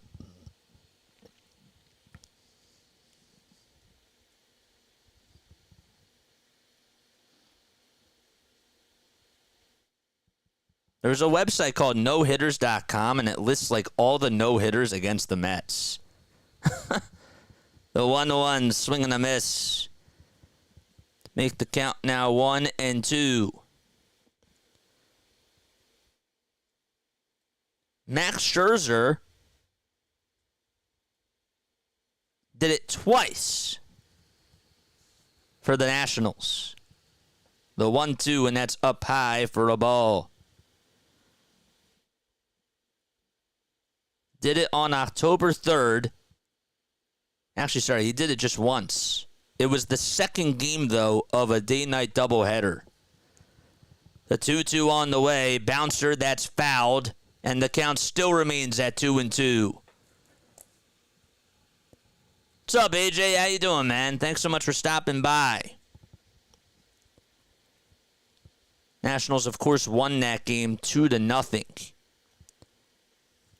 And Scherzer tied Nolan Ryan's record for most strikeouts in a no-hitter with 17. The 2-2 pitch, and that's chopped foul. Spady stays alive.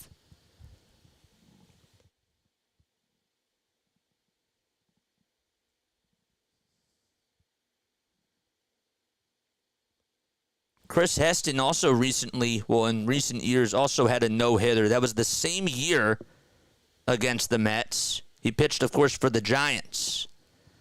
The 2-2 on the way. Strike 3 called at the knees. On the inside corner, and Aaron Nola has been perfect through 5. We go to the top of the 6th at Citi Field, 2-0. Phillies lead in Mets land. Whew.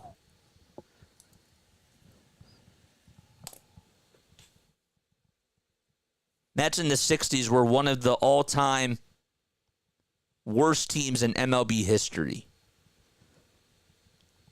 They had Tom Seaver. Yes, they did. They did have Tom Seaver. 59 pitches in a perfect 5 for Nola.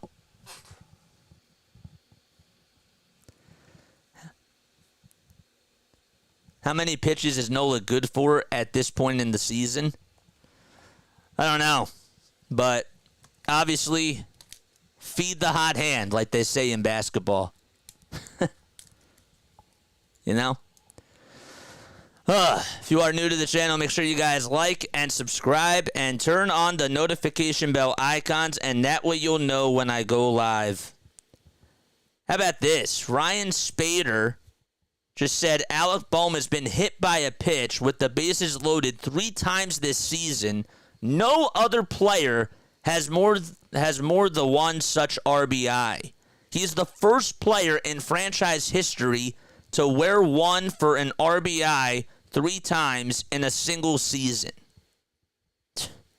Of course, a big name who covers baseball for the aceofspader.com.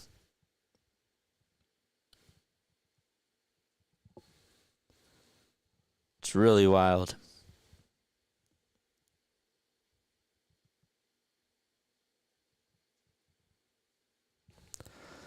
All right. Time to go to the top of the 6th inning. And Alec Bohm will lead things off for the Phils. Speaking of the devil. Cloudy at Citi Field. The sun is just peeking out just a little bit.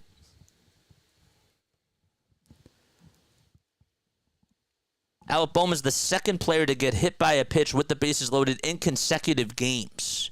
How about that, too? That was just reported by NBC Sports Philly. The pitch. That's in there for a strike. That's why do you think I said he's becoming the new Chase Utley?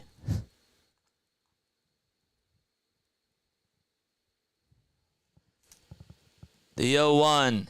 And that's flied out towards shallow right field, and that's going to drop in for a base hit. And Marte plays it on the bounce. And Bohm gets a single out to right. Johan Ramirez out there for the Mets. He comes in to replace Jose Butto.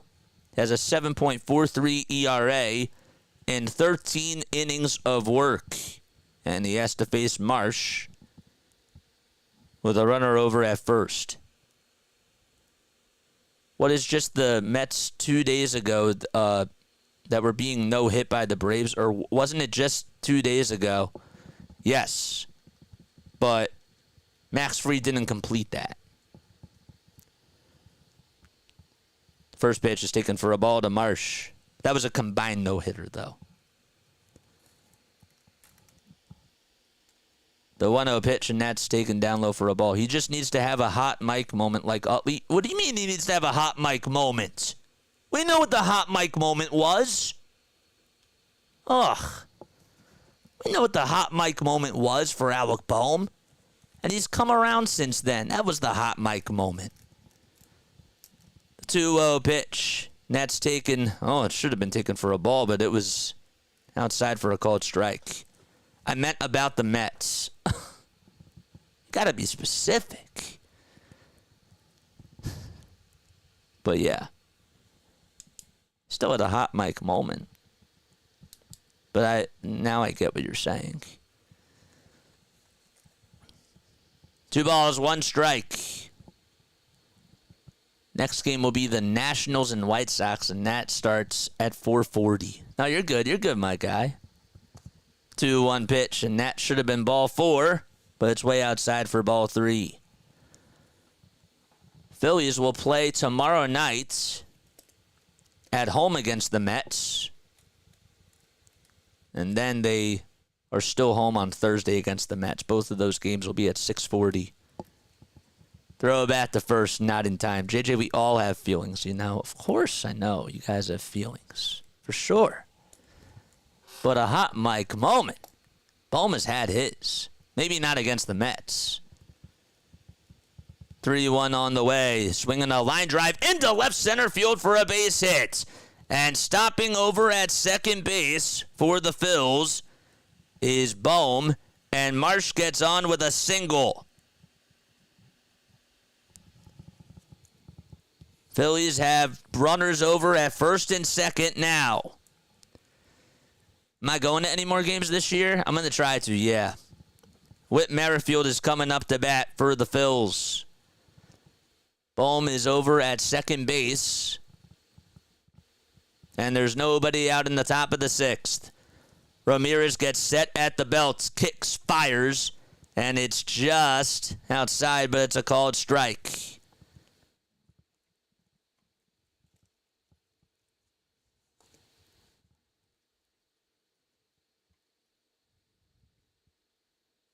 The pitch.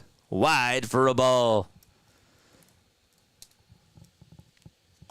So Bohm singled to right. Marsh was able to line one into left center. And he got a base hit out of it. And he singled.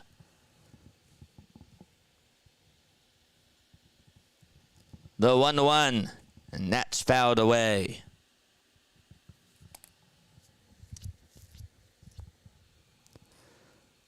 I'm trying to go to the one game that they will be at home when I'm up in the area in July. Oh, cool. Nice. It's 69 degrees. Over under still at 7.5. 1 ball, 2 strikes to Whit Merrifield. Ramirez looks back at second, now back to the plate, and the 1-2 pitch. It's outside, and it's going to get away from the catcher, and runners are going to move over to third and second. Narvaez could not keep it out in front of him. It was a wild pitch. He tried to backhand it, and it just deflected off the back of his glove, the front of his glove, I should say, and that's going to put 2 runners in scoring position. Merrifield up to bat. Nobody out in the top of the 6th. Phillies looking to try to double their lead. They lead it 2-0. The 2-2 to Merrifield. Swinging a grounder. Hit over to shortstop. The runners will stay at their positions, and the throw over to first is in time to record the first out of the inning. Lindor backhanded it and just threw it over to first. Threw a missile over there. And that's how the first out is recorded. And Cody Clemens is coming up to bat. It's 2:41 p.m. Eastern Time. Clemens in the box. 0 for 2 today. The pitch inside and low. And a good job by Narvaez to not let another one get by him. That was almost the same type of pitch.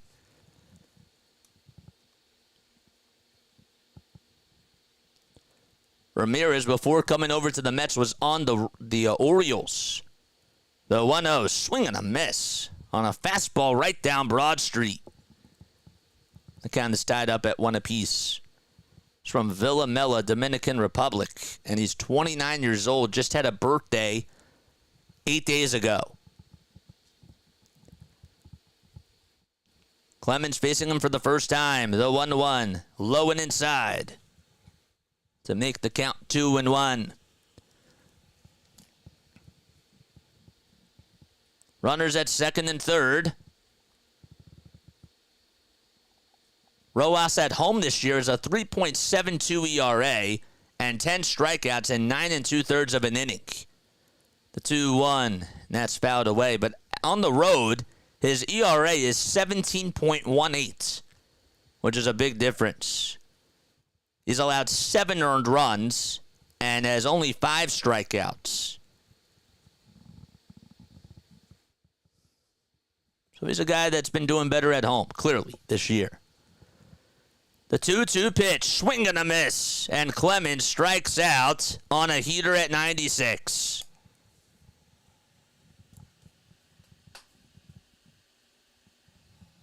Man, just not able to catch up to that. He was late. Righties are batting .267 against him coming into today. This year, they're 8 for 30. And here's Johan Rojas who comes up. Phillies had 2 singles from Bohm and Marsh to lead off the inning. They then went over to second and third on a wild pitch. Merrifield grounded out to short. Clemens just struck out, and the first pitch is taken wide and low to Johan Rojas. Make sure you guys hit the thumbs up button and hit the subscribe button as well. We're in the top of the 6th. 3 hits for the Phillies, and they've only put up 2 runs today. The pitch to Johan. It's a bouncer that's rolled foul over towards the third base side.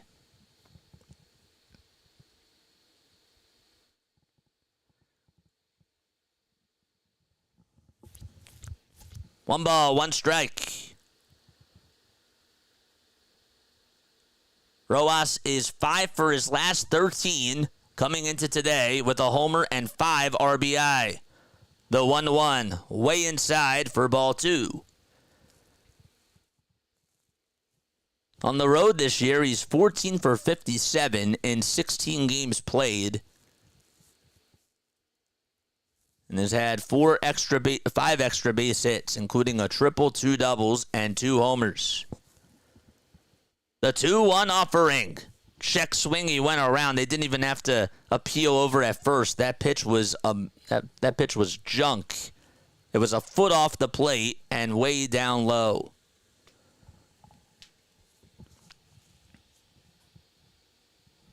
In the on-deck circle, it's Garrett Stubbs, who was struck out twice against Butto. Ramirez is on the mound, though, as he comes in relief for him. 2-2 is the fires. The next pitch, swing and a miss. Another check swing, and they didn't have to appeal it, as it was the same type of pitch that he just threw previously to Rojas. And the inning is over. So, after back-to-back singles from Bowman Marsh, Ramirez gets out of the jam, and we go to the bottom of the 6th. Still 2-0. Phillies lead it. All right. Wow.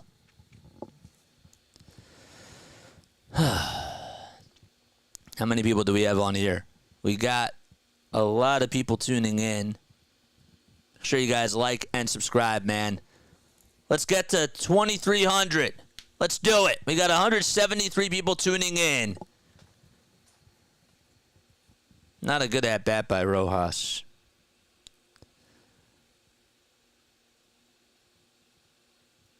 All right, where are we? There we go. How many likes are we at? Let's get to 100 likes, and let's get to 2,300 subscribers. If you are new to the channel, by the way, my name is Jason Joseph. This, of course, is Play-by-Play with JJ. I'm a broadcaster from South Jersey. And not only do we do Phillies games, guys, but we also go live for Sixers basketball games and Eagles football as well. People tend to lose sight of that. But we try to cover as many Phillies sporting events as we can in regards to the Big Four. Or the Big Three, I should say. We might try to do some more Flyers games next year, but we have to wait and see how things go. Can we learn to hit with runners in scoring position? I agree with you. I definitely agree with you.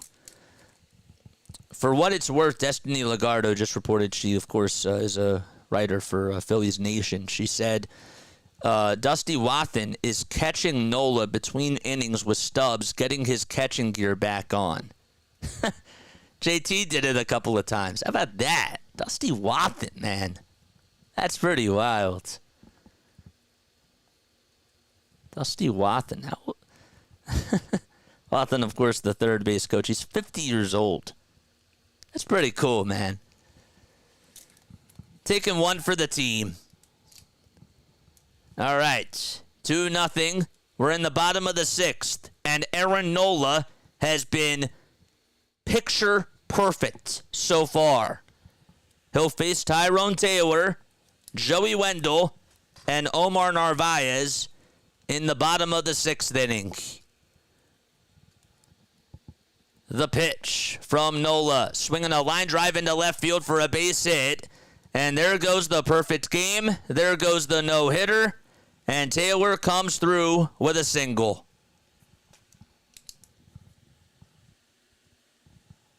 It was hit out to left field, too. But he does get claps from the fans.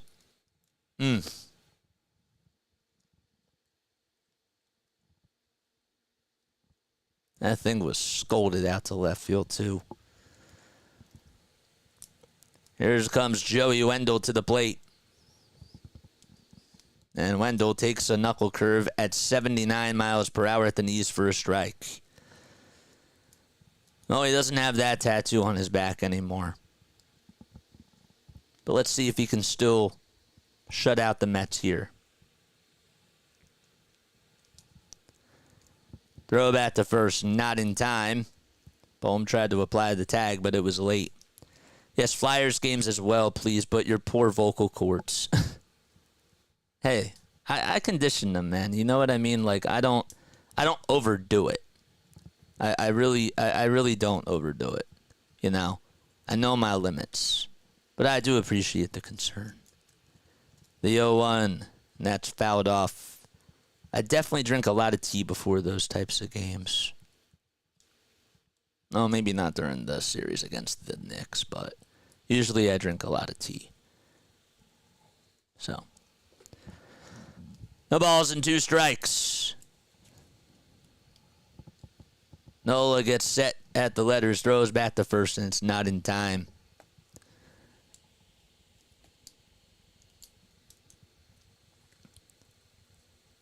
Ryan says, I blame T-Mac and Ben Davis. You should blame me too. But if you're going to blame them, you should blame me too. 0-2 is the count. Nola gets set and delivers. The next pitch is fouled away over towards the left field side. And Wendell, are they going to rule catcher's interference? They are. So Garrett Stubbs interfered. Calitree's going over to the phones to see if the Phillies should challenge this. I don't know. Did his glove interfere with the foul ball? Let's see again. I think it did. I think it may have gotten a piece of the bat. And he's going to be rewarded first base off of the interference.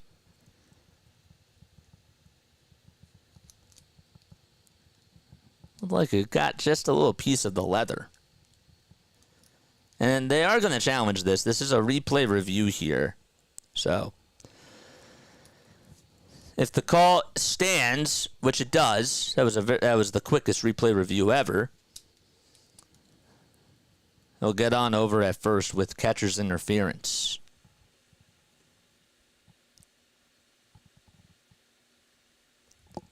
And Omar Narvaez is going to come on up.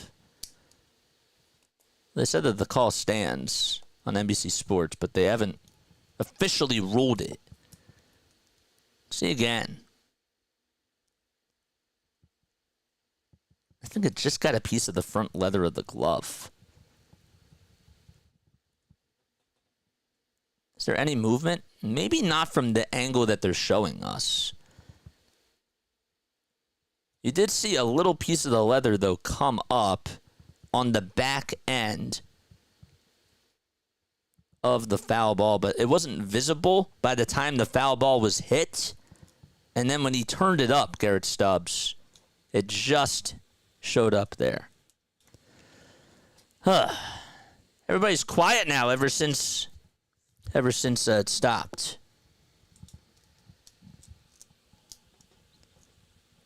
Let's see again. They have the earpieces on trying to get confirmation. NBC Sports, the graphics operator, said that the call stands, but that was not the right call. Nola was 64 pitches. He was perfect through 5 and then allowed a leadoff single to Tyrone Taylor to start off the 6th inning. See what the ruling is.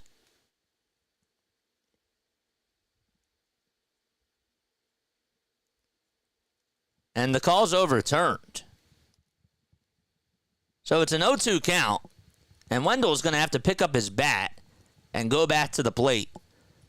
The Phillies win the challenge. I'm curious as to how, to be honest with you, because I don't know if it was maybe the wind that maybe looked like that one of the ends of the leather was moving. But, it's wild. The ball's 2 strikes to Joey Wendell. He has the bat in his hands. Didn't have to put any batting gloves on, and the 0-2 is outside for a ball.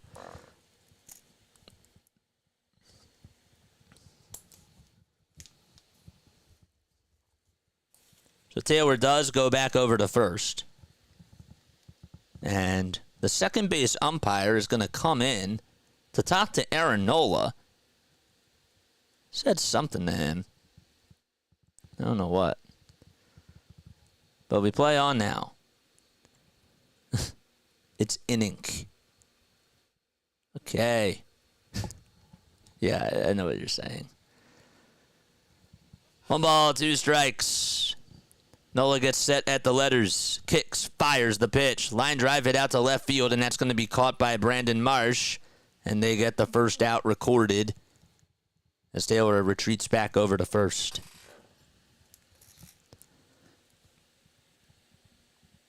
So they overturn the catcher's interference call, and Wendell instead flies out to left. I'm sure you guys like and subscribe and hit the bell icon, and that way you'll know when I go live.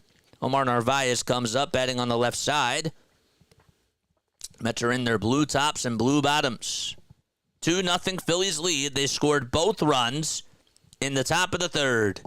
Throw back to first, not in time for disengagement. That was ruled as a challenge, by the way. That wasn't a replay review.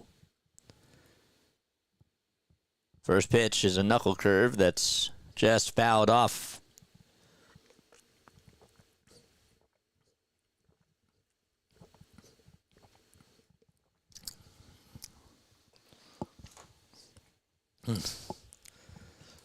The ball is 1 strike to Narvaez.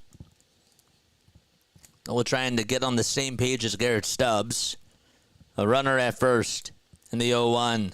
Up high for a ball. Stubbs got into a standing position and tried to keep the runner over at first in check. Mocha! Mocha, baby!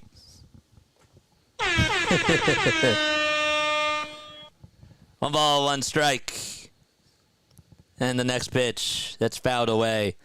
Oh, Rodney, maybe you weren't here to get the joke. Somebody was making fun of me. His name was Manuel. I wanted to say Charlie Manuel, but his name was Manuel. And he was like, you sound like when you say inning, you say inning. So that was the inside joke. 1 ball, 2 strikes. Nola gets set at the letters. 1 second left on the pitch clock. The 1-2 pitch. Strike 3 called at the knees. At 93 miles per hour on the gun. 6 Ks recorded by Nola.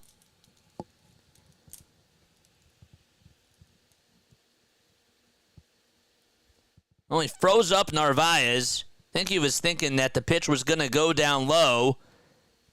And he was caught looking like a dead fish. 2 away in the bottom of the 6th, top of the order. Coming up for the Mets It's Brandon Nimmo with 2 outs. The pitch. That's inside and low for a ball. What you drinking? Yeah, a mocha frappe. Mocha frappe. Mocha frappe. That's really our accent in South Jersey, but I like to say frappe sometimes. A 1-0 pitch, and that's a knuckle curve that's downstairs for ball 2. Aaron Nola was perfect through 5 innings. He allowed a single to start off the bottom of the 6th, and that was to Tyrone Taylor. Not the other New York Taylor. Tyrod Taylor. Throw back to first, not in time. They should do a podcast. That'd be kind of cool. Tyrone and Tyrod Taylor podcast. Or a talk show. That's an alliteration right there. The 2-0 pitch. Line drive it out to center field. Rojas on the run will make the catch. He ran in towards home plate. Had to go over towards his left as well. And the inning comes to an end. The Mets get their first hit on the day, but they can't put up any runs. Nola with 6 shutout innings, and we head to the top of the 7th. Phillies lead it 2-zip. All right. Bias struck out. Nimmo lined out to center. Top of the 7th, baby. Let's get to 2,300 subscribers.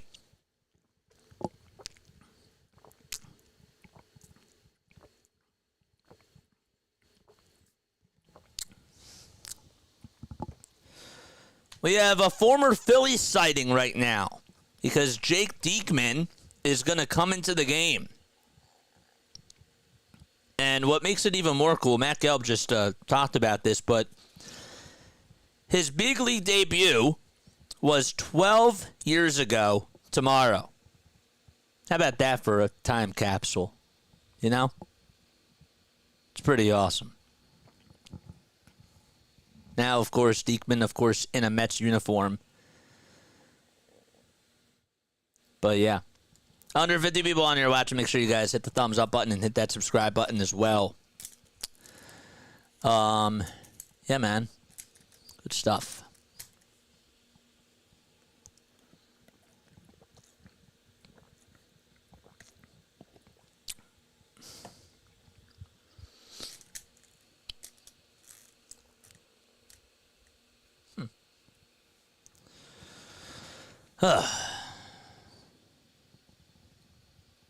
Jake Diekman. When was the last time you heard that name? It's pretty cool. Jake is still pitching, man. He's been around for that long, 12 years. He's 37 years old. From Wymore.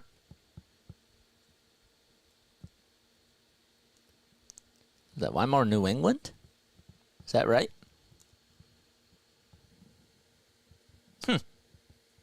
Thought it said North Dakota, but Nebraska. I should have known that.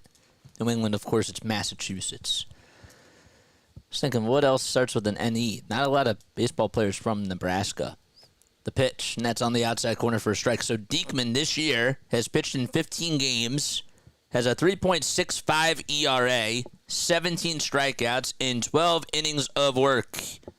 The 0-1 to Stubbs is wide for ball 1.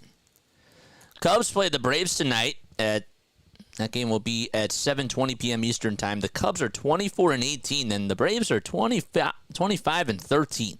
The 1-1. There's a high bouncer hit back up the middle. Lindor has it, fields it cleanly, throws over to first, and there's the first out of the inning.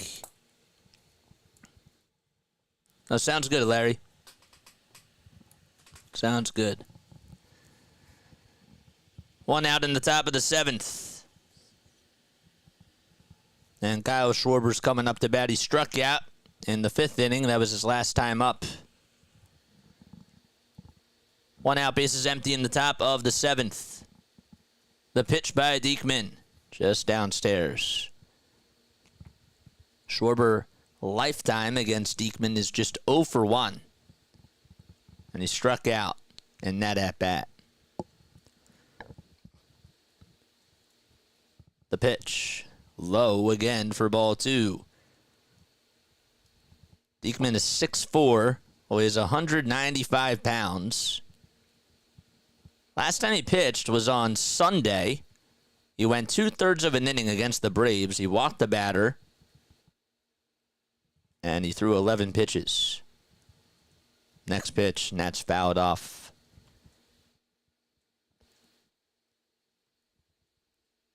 Last time he allowed 2 earned runs was on Saturday, April 6th. It's been pretty good for the Mets.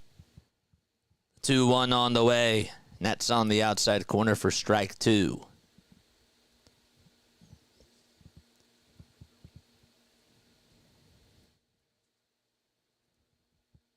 Two balls, 2 strikes. The pitch. Low and outside for a ball. To make the count full at 3-2. Nola's fastball today reached 94 miles per hour on average. And his knuckle curve on average was at 81. The pitch. Outside and low. And Schwarber draws his second walk of the day. It's a 1-out walk in the top of the 7th. And Castellanos is coming up to bat. 4 hits combined in this one between the Phillies and the Mets. Phillies lead it 2-0. Casty comes up and he takes the first pitch downstairs in the dirt. And it almost bounced away from Narvaez. He had to get up. It bounced in front of him, but it didn't move too far away from him.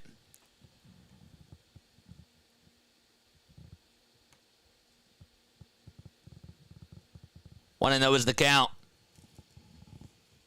The pitch by Diekman. Low again for ball 2. Seems to be losing the velocity on the fastball. Threw a changeup first, though, in this at-bat, but even the previous pitches that he was throwing that were fastballs, they just dipped a lot. Go Bird Gang! Thanks so much for the donation. Appreciate it. Guys are more than welcome to donate to the channel. And leave a super chat down below. The 2-0 to Casty. Inside again for ball 3. What's up, RG? How you doing, man? Thanks so much for coming on and popping in here. Let's get to 100 likes and 2,300 subs. Oh, thank you, James. Appreciate it, man. That's a big compliment coming for you, bro.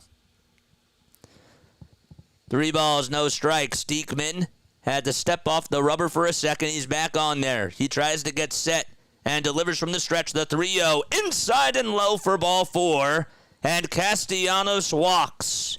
Back-to-back walks allowed by Diekman. And the Phillies have something cooking as Bryson Stott is coming up to bat. Stubbs led off the inning. He grounded out to second. Schwarber and Castellanos have just walked. That puts Schwarber at second, Castellanos at first, and Bryson Stott, who's had 2 walks today, is coming up to bat. The pitch to Stott. Down low again. 5 balls in a row. Or make that now 6 balls in a row. Thrown by Diekman. Jorge Lopez getting loosened up in the Mets pen. 1 ball, no strikes. Throw back to second to get Schwarber. Not in time. Schwarber was dancing off the bag. Lindor was covering second. I don't know if the Mets are going to want to review this or not, but boy, that could have been trouble. Whew. He was way off the bag. It was a good move by Diekman.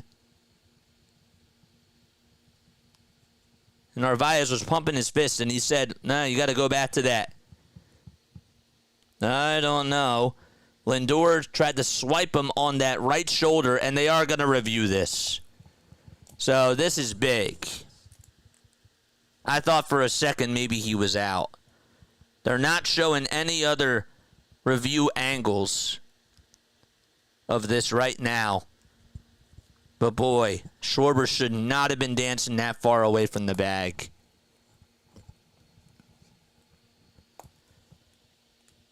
He's out.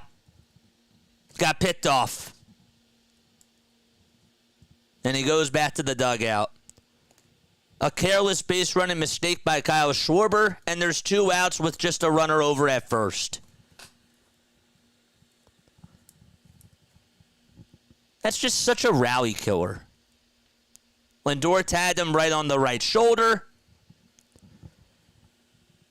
and he got picked off. He's not happy with himself either. The 1-0 to Stott, taken outside for ball 2. That's now 8 balls thrown in a row by Diekman. Can't give up free outs like that. Especially when you're not able to manufacture a lot of runs and you only have 3 hits today. Can't do that. That's a mental error. Phillies are looking to try to get their 30th win of the season today. If they get the W, they would be 30-13 in their first 43 games. We had a timeout called on the mound. It's 2-0 to Bryson Stott. Castellanos at first. The 2-0 pitch. Outside again for ball 3. And the tough part about it is that it wasn't like Diekman has been dominating the strike zone. Almost every single pitch that he's thrown has been a ball. 9 straight balls in a row thrown by Diekman. The 3-0 pitch, and that's finally in there for a strike. At 95 at the knees.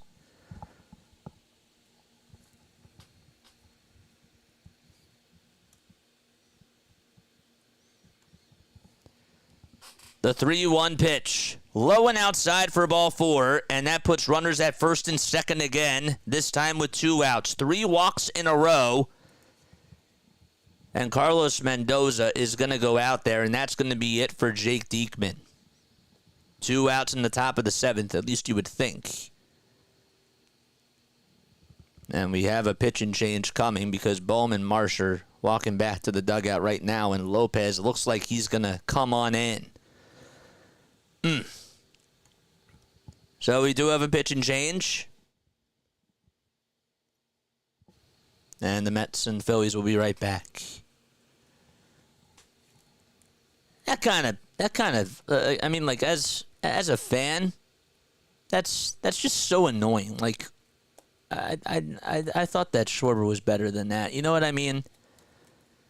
Like, those simple things can come back and hurt you in a game like this. Like, when things are going so well and you're just dancing off the bag, it's not like Schwarber's the fastest guy anyways. You got to pay attention.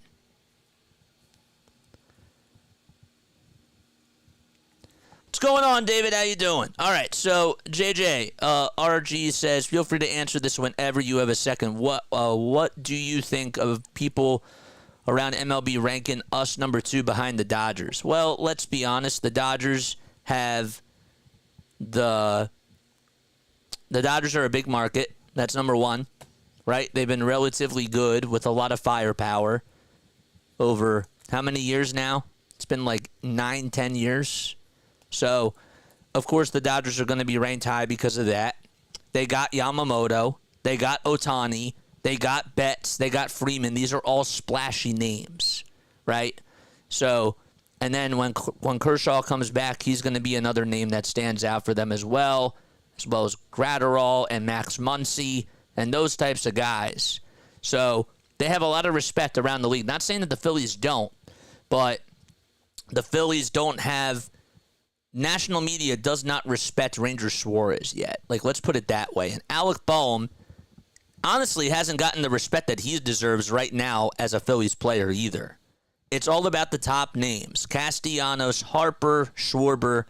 The Phillies have a lot of guys, even though they have the leaders of the team that are the top names and whatnot.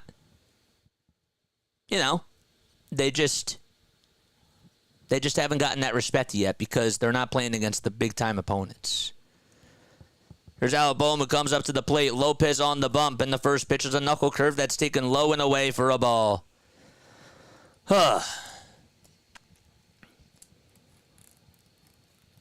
One ball, no strikes. Casty over at second. And the 1-0 to Bohm.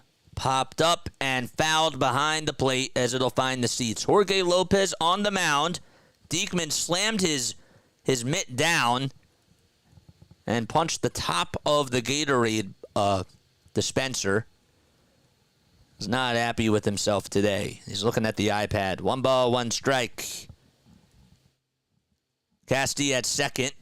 And the 1-1 delivery. Grounder hit over to third. And the flip over the second is in plenty of time to get Stott. And the inning comes to an end. Well, the Phillies were able to get 3 walks in a row, but Bohm not able to come up with an RBI, and we head to the bottom of the 7th. It's stretch time at Citi Field in Queens, New York. All right. I'm going to ask you a Phillies trivia question. It's time for your Phillies trivia question of the day. All right. If you are new to the channel, make sure you guys hit the like button and hit the subscribe button as well. Yes. All right. So, if you get the question correct, you'll hear this. If you get the question incorrect, you'll hear this. All right. We're going to play a game of Name That Philly. Okay? This is for all you Philly fans that have followed the Phillies in recent years. Okay? Not like too recent, but... All right, name that Philly. All right. I'm 51 years old. I'm from New York. Okay, I was born in New York. Okay, I played with 6 different teams. 2, 3, 4, 5. 7 different teams, I should say. No, 6 different teams. And I was an all-star for the Phillies at one point in my career. Michael Jordan. All right, this guy is 51 years old.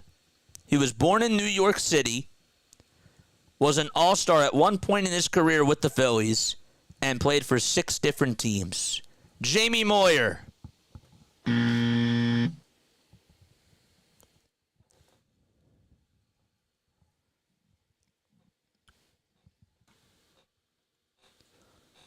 One of the teams that I played for that I was really well known for was the Seattle Mariners. That's all I'm going to say. I'm 51. I was well known on the Seattle Mariners. I played for the Phillies, and I was an all-star for 1 year. The first pitch, there's a fly ball hit out to shallow center field, and it's going to bloop in for a single, and Starling Marte gets aboard with a single. Raul Ibanez. Good job. Good job, man. RG got it. RG got it. Raul Ibanez is 51 years old. Okay. Was on the Seattle Mariners 3 times in his career. And he was an all-star with the Phillies in 2009. Good job. The pitch to Lindor. Line drive caught over at first, or towards the first base side by Cody Clemens. And Lindor, that's the second game in a row where he has hit a hot shot over to Cody Clemens. So he's not happy about that whatsoever.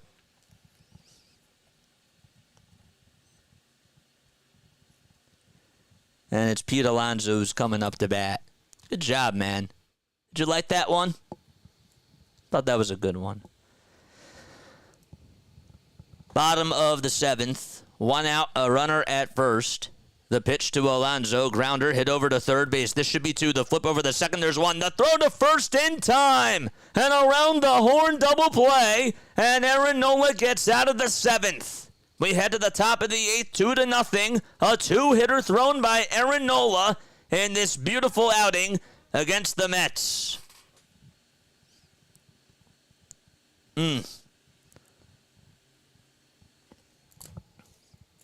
Forgot to mention that Nola was out there for his 7th inning of work, but I got taken away by the trivia question. Did you like that one? If you guys want to donate to the channel, you're more than welcome to do so. JJ, when you do the Eagles games, you have any way to put up a Fields graphic showing the ball movement on the yard lines like some others do. Maybe. I don't know. I have to check and see how I did it last year. I think I used Yahoo last year, and it gave me the yard line and where the ball was. Yeah, I think that would be the case for sure. Good stuff. 145 people on here watching. Make sure you guys like and subscribe. Let's get to 2,300 subscribers. If you are tuning in on Facebook or on X or Twitch, follow me on all those platforms. And you can come on over to YouTube and type in play-by-play with JJ and come on over here as well. That way I'll read your comments. And after the game, I want to remind you guys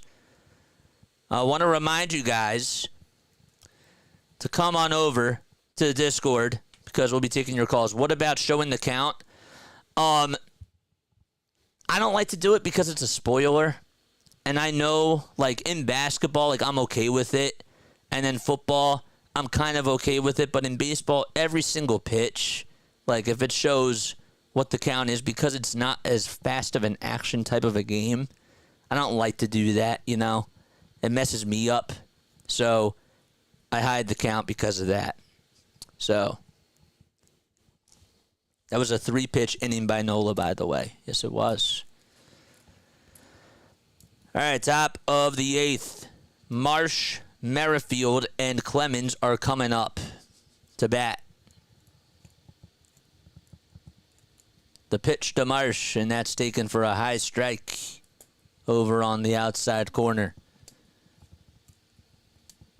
Lopez had 3 pitches in the 7th.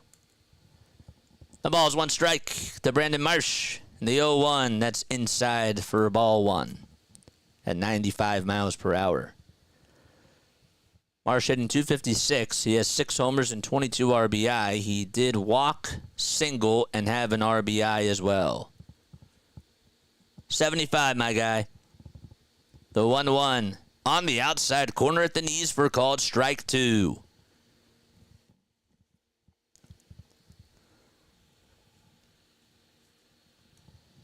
One ball, 2 strikes to Brandon Marsh.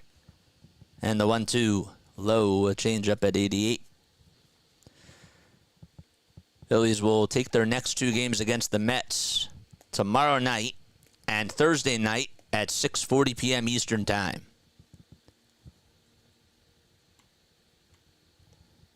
The 2-2 on the way. That was up high and a little bit outside, but a called strike 3, and Marsh does not agree with the call. And he goes down looking as he heads back to the dugout. Whew. Yep. Yeah. I guess it could have gone either way, but it looked a little bit up high. Merrifield comes up to bat, and he takes a knuckle curve that's inside. Well, Ryan Addison has had quite a day calling the balls and the strikes behind the plate. The 1-0 on the way, swing and a miss to Whit Merrifield. He's 0 for 3, hitting .190 now with 2 homers and 4 RBI. Phillies, by the way, are 0 for 6 with runners in scoring position and are 1 for 17 in this series with runners in scoring position. The pitch, that's taken for a ball. 2 balls, 1 strike to Merrifield, and the 2-1 is chopped foul. Phillies won last night's game in extra innings. They were down 4-2 heading into the top of the 9th. And they scored 3 runs. They scored 2 to tie it back in the 9th against Diaz. And they won it in extras thanks to a game-winning sacrifice fly by Bryson Stott in the top of the 10th. Merrifield stepped out of the box. Now draws across the plate and gets into his stance. The 2-2 delivery, high and away. Phillies have left 8 men on base today. Mets have only left 1 man on base. Clemens waits in the on-deck circle. The payoff delivery and that's chopped foul over towards the third base dugout. Mentioned that the Phillies will be playing tomorrow night and Thursday night against the Mets at Citizens Bank Park.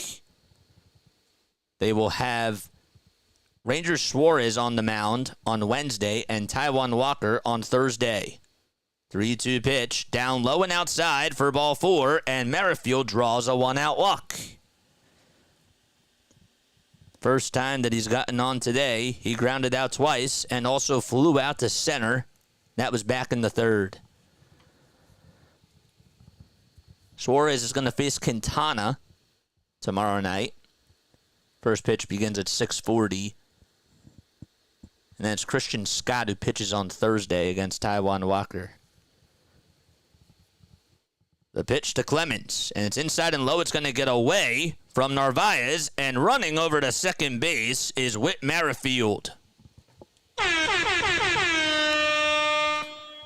That's the second wild pitch thrown today by the Mets pitching staff.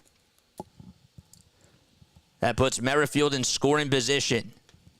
Phillies have not been able to drive a runner home with a runner in scoring position on a hit. The 1-0 on the way. Outside corner, fastball at 95 for a called strike.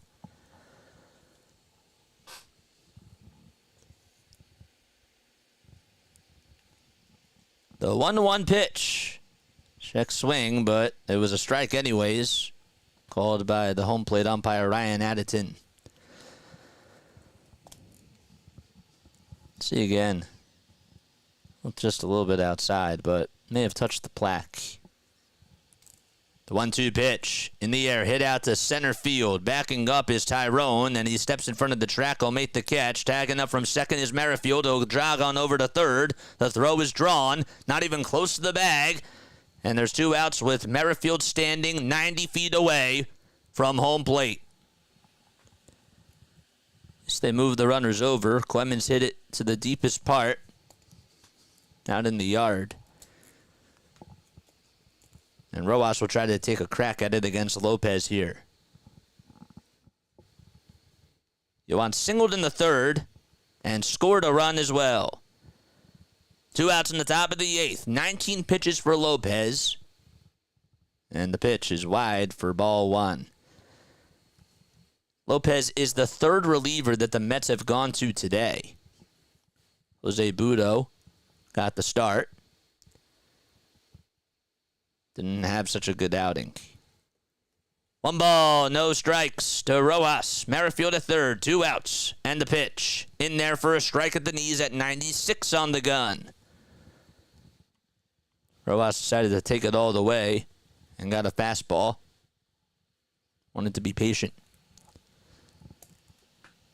1 ball and 1 strike. The pitch. Ground ball, hit back up the middle. Lindor has it, though. Fields it cleanly, throws over to first. And that's the end of the inning. We go to the bottom of the 8th. It's 2-0 Philadelphia as they leave Merrifield stranded over at third. And Martinez will lead things off. What's up, Corey? How you doing, man? I'm not going to be able to see your comments all the time, so I apologize if I'm a little bit late. So, don't take it personally, my guy, if I don't say what's up back. But what's going on, man?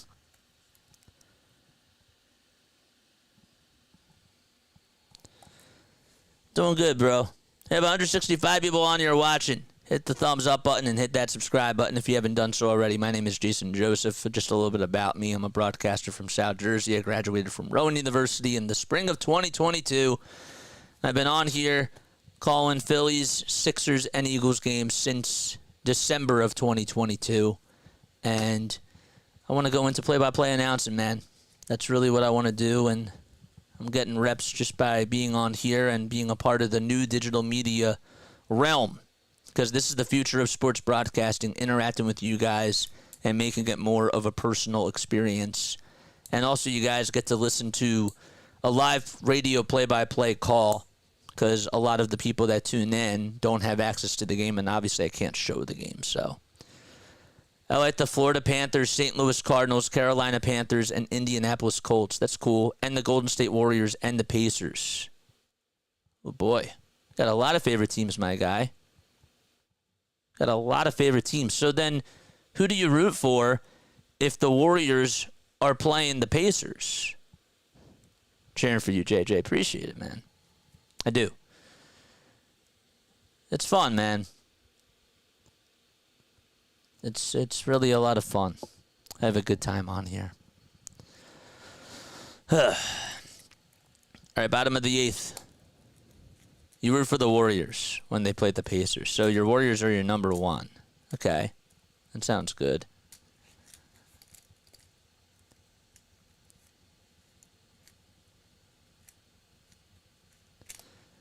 Mets fans for the fifth straight game have voted to do a single onto Piano Man, and it's 2-0 Phillies in the bottom of the eighth.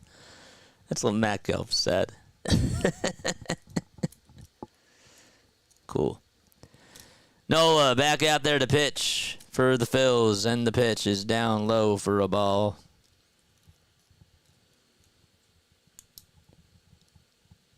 Martinez struck out and grounded out to third. We're in the bottom of the eighth inning. 1 ball, no strikes. The leg kick and the pitch from Nola is fouled away. Only 77 pitches from Aaron Nola.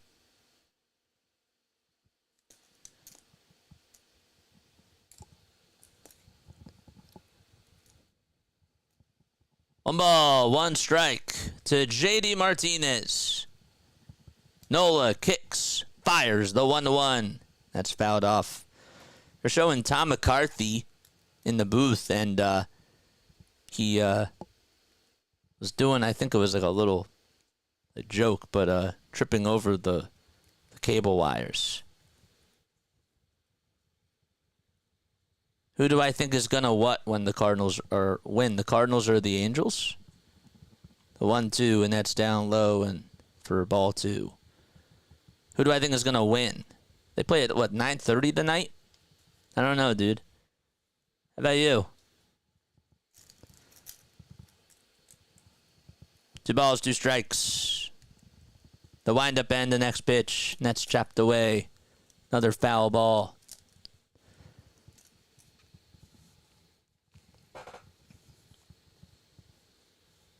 You think that the Cardinals are going to win. Cool.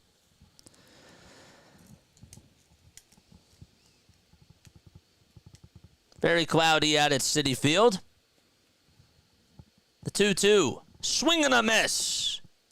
Martinez has gone hitless today, and Nola gets his 7th strikeout. 1 gone. It's also the 2nd time that Martinez has struck out against Aaron Nola. Man, you like a lot of teams, bro. You like a lot of teams. 1 out in the bottom of the 8th inning. The pitch to Brett Beatty is fouled off over towards the third base side. There's Bryce Harper, who had the day off today. He was actually a late scratch. Had a migraine. The ball is 1 strike. The pitch upstairs. What format, my guy? What format? Brett Beatty is hitless in 2 at-bats. Popped out and struck out. The strikeout came during the 2nd at-bat. The 1-1 on the way. That's in there for a strike at 92 miles per hour. Oh, we covered the Phillies on here, my guy. Covered the Phillies, the Sixers, and the Eagles.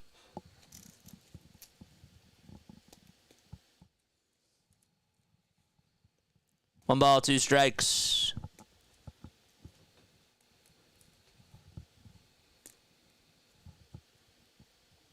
Nola kicks, steals, and the next pitch is wide for ball 2. Yep, all Philly teams, man. Garrett and Reed Foley are getting warmed up in the Mets pen.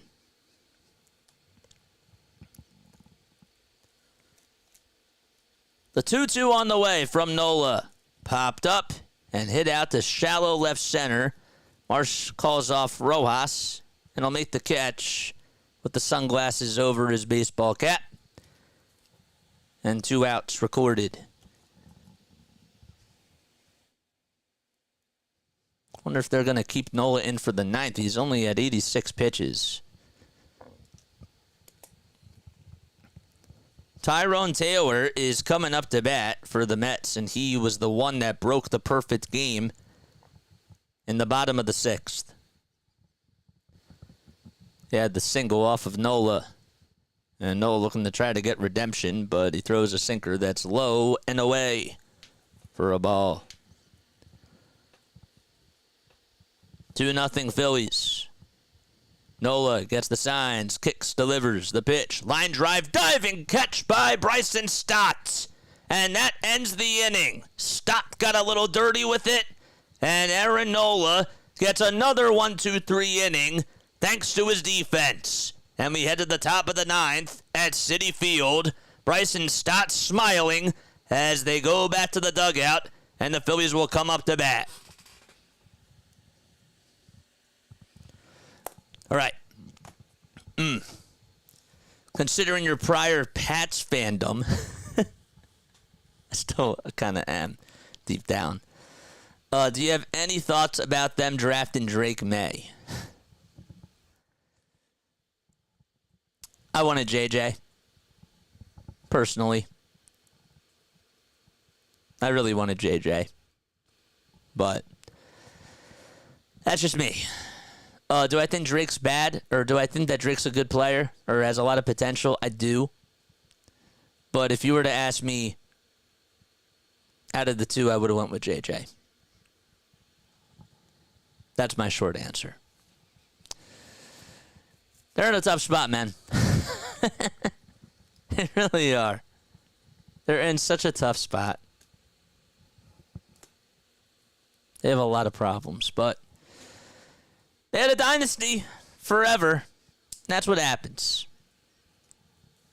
I think JJ is a good fit for the Vikings. I do too. I just consider his talent. I think his ceiling is much higher than Drake's. But that's just me. Hopefully Soto doesn't pitch today. Hopefully Nola completes this shutout, man. That'd be really nice. Hit the thumbs up button. We are 18 subs away from getting 2,300. Tell your friends. Tell your kids. Tell your stepbrother. Tell everybody in your family to come on over to Play by Play with JJ if they like the Phillies or if they just want to support a guy. To get to 2,300 subscribers. It'd be so awesome. You guys are the best. I love each and every one of you. I really do mean that. Hit the thumbs up button if you want to rule this out to more and more people and have them become a part of our family. That'd be really cool as well. Have them join the Play by Play with JJ Nation. And yeah, man. We go to the top of the 9th. I have to circle that highlight call. That was pretty nice. We're in the top of the 9th. Garrett Stubbs will be facing Reed Foley, who pitched in last night's game in extra innings and got charged with the loss, the pitch, and that's in there for a strike. Stubbs is hitless in 3 at-bats today. He has struck out twice and grounded out as well. The 0-1. And that jammed Stubbs. He pops it up over towards the third base side and foul ground. Beatty gets under it. And the catch is delivered for out number 1. Reed Foley in 10 games this year still doesn't have an ERA. He still is at a 0 ERA because that run that he allowed last night was not an earned run because of the ghost runner. Kyle Schwarber comes on up to bat. 1 out in the top of the 9th. 2 pitches and a pop-out delivered to Garrett Stubbs, and Schwarber takes the first pitch in this at-bat, low and inside. David says, we love you too. Thank you. Kyle is struck out. He is walked. Popped out to third, and also walked again. Not in that order, though. Reed Foley has a cool mustache. 1 ball and no strikes to Kyle Schwarber. Foley takes a quick breath, kicks, fires, and throws it wide. 2 balls and no strikes. Taking a look at the Phillies affiliates for the minors. Do that in a second. 2 balls, no strikes. 3 seconds left on the pitch clock. And the 2-0 pitch to Schwarber. Line drive down the right field line. It's a fair ball. It's going all the way towards the Corona sign at the wall. Marte gets to it, bare hands it, and Kyle Schwarber gets on with an extra base hit. It's a double. He just hit that one down the right field line, put it out all the way towards the corner, and he smiles and talks to Francisco Lindor as he stands up at second base. That was a fastball on the outside corner, and Schwarber just tattooed that thing and hit it so sharply.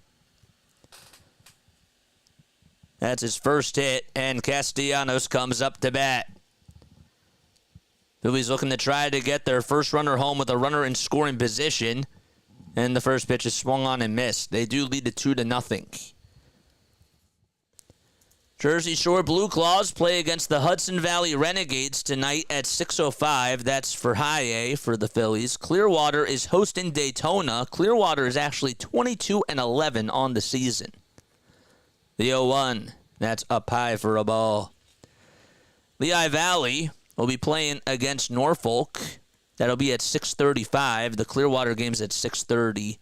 And then Reading for AAA. That game, they're in Richmond. And that game will be at 6:35 as well. The 1-1 to Castellanos, and that's fouled back. Listening in the car ride home, baby. Nice. Again, it's cool to listen to radio, you know what I mean? 1 ball, 2 strikes. Schwarber over at second. He's in scoring position. Got on with a double down the right field line. 1 out in the top of the 9th. Reed Foley gets set just below the letters, glances back at second, goes over to, or looks over at third, now back to the plate, and the 1-2, it's a check swing foul ball over towards the first base side. The pitch was high and inside, and Castellanos just made some contact with it and was able to foul it off. Let's get to 2,300 subscribers. We need 16 more, baby. Hit that thumbs up button. 1 ball and 2 strikes. Reed Foley gets set and fires the pitch. Ground ball into right field for a base hit. Schwarber rounding third. Marte's going to throw it over to second, and Schwarber will stay put at third base. Marte does have a very good arm, and Schwarber obviously doesn't have the most speed in the world, but the Phillies get back-to-back base hits with 1 out, and Bryson Stott is coming up with runners at the corners. The Fightins have not scored since the 3rd inning, and they got an RBI hit by pitch to Alec Bohm, and Brandon Marsh had an RBI walk. Both of them with the bases loaded, obviously.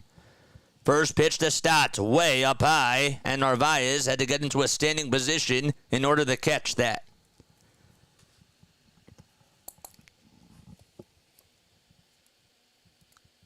Casty has gotten on base his last 2 plate appearances. He walked in the 7th and just singled here in the 9th.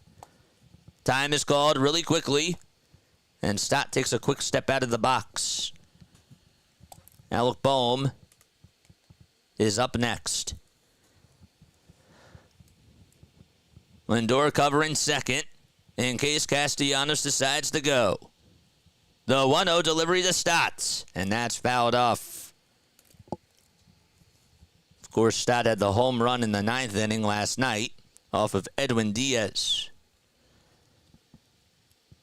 And also had the game-winning sac fly to give the Phillies their final score lead, which was a 5-4 lead, and they ended up winning by that score.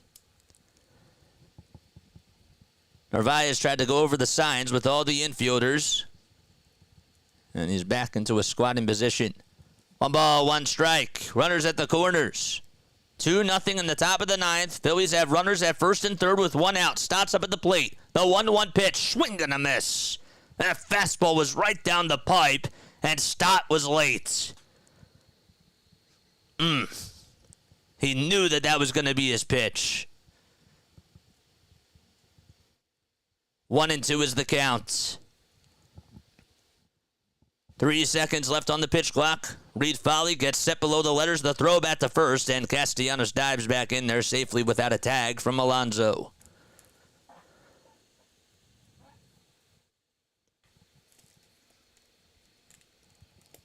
One ball, 2 strikes. 2-0 Phillies. Runners at the corners in the top of the 9th.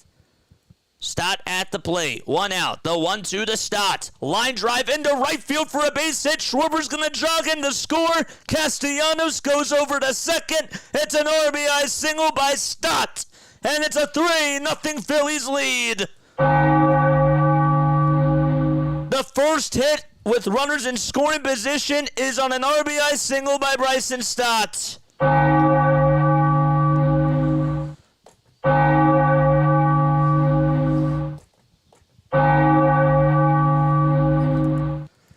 That fastball was just left out over the middle of the plate. He squared it up and literally put it in between the 3-4 hole, in between Alonso and Wendell. And Bohm comes up to bat. The pitch, and that's just outside for a ball. The first run scored since the second inning. 3 hits in a row for the Phils. And Bohm is up to bat. The 1-0 to Alec. Misses downstairs for ball 2. Lots of Phillies fans in attendance this afternoon.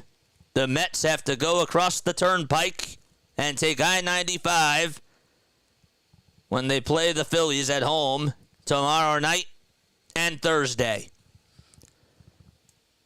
The 2-0 to Alec. Swing and a miss. That changeup disappeared out of the strike zone like a magic trick and just went away.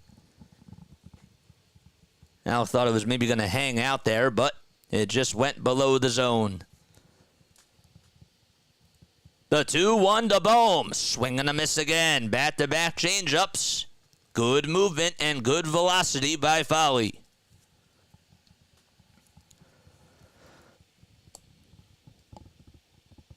Two runners on for the Fightins.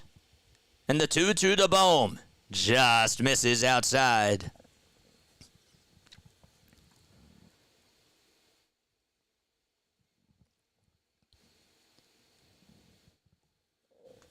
The count is full. Wonder if Nola's going to go back out there to pitch the 9th. The 3-2 pitch. Fly ball hit out to right field. Marte giving it a look, trying to glance it down, and he can't make the catch. And it is a ground rule double. It hit off the line. It bounced into the seats, and Bohm is aboard with an RBI ground rule double.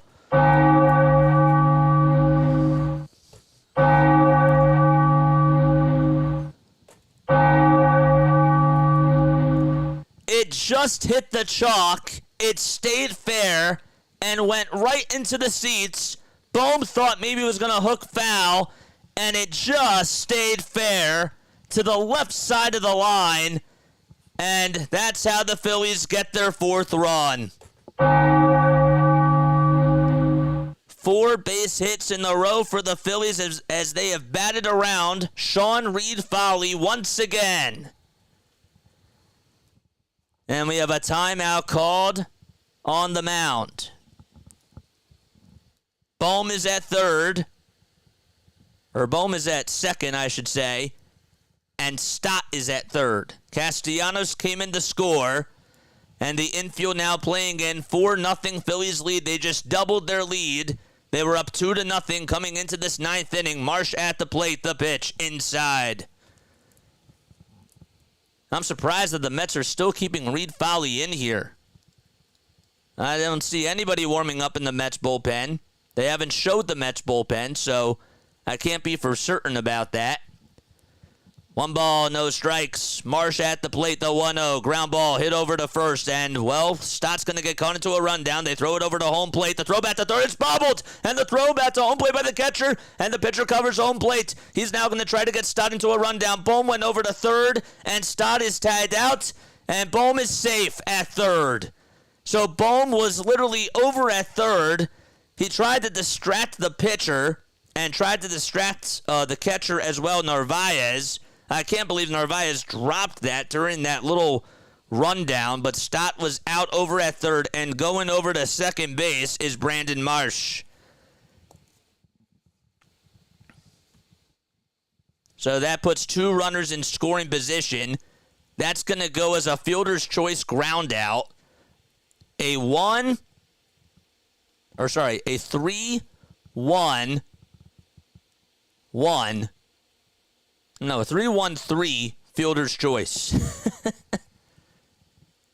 3-1-2-3 fielder's choice. And here comes Whit Merrifield, and he takes a strike. So Bohm's at third, Marsh is at second. And it's no balls, 1 strike to Whit Merrifield. The 0-1 pitch, it was up high, and he chases after it anyways. He flies this one out to shallow center field. Taylor gets under it, catches the can of corn, and the side is retired. And Aaron Nola is going to go out there to pitch the bottom of the 9th. He's only allowed 2 hits today, and he's looking to get his first complete game shutout of the season. Can he do so? That's the question. He has a 4-run cushion. And we go to the bottom of the 9th at Citi Field. All right. That was interesting. That was a big rundown. Fielder's choice. Marsh to second, Bohm to third, Stott out at home in the rundown. Yep. All right. Let's go. If you are new to the channel, my name is Jason Joseph. This, of course, is Play-by-Play with JJ. We need 11 more subs to get to 2,300. Let's do it, baby. Let's get to that 2,300 mark. Make sure you guys like and subscribe and tell your friends about this channel. Hit that notification bell icon as well, and that way you'll know when I go live. And we need 2 more likes to get to 100. We have 217 people on here watching. Did we get to the century mark? We did. Nice. Let's go. Let's go, baby. Get to 125 likes. All right. Bottom of the 9th. Nola was perfect through 5 innings. His pitch count was really low, and he's going to try to shut the door and shut out the Mets. Got to take another quick sip of our mocha frappe.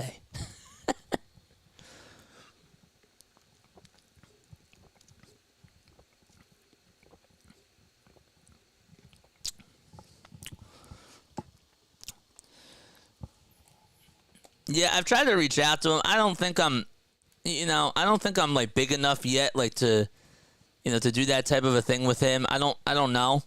I try it, but I've tried to reach out to him before, but yeah, it's a good idea though. I like Broad. Shout out to Broads. That's why I got into this. One of the reasons why. We're in the bottom of the 9th. Here comes DJ Stewart, who was the ghost runner in the bottom of the 10th. He came in to pinch run for JD Martinez, and he takes a strike on the outside corner. Aaron Nola back out there for the bottom of the 9th inning. He had 88 pitches coming into the bottom of the 9th, and the 90th pitch is upstairs for a ball. The count is now 1-1.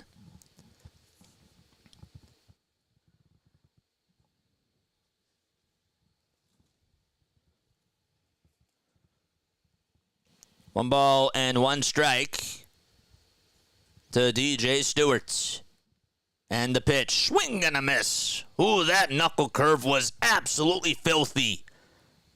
It would have been a strike anyways, but Stewart had to swing at it. And he has been on point today with that pitch. 1 ball, 2 strikes. And the 1-2 delivery. Swing and a foul ball. He decided to go with the knuckle curve. And it was low, and Stewart just barely stayed alive.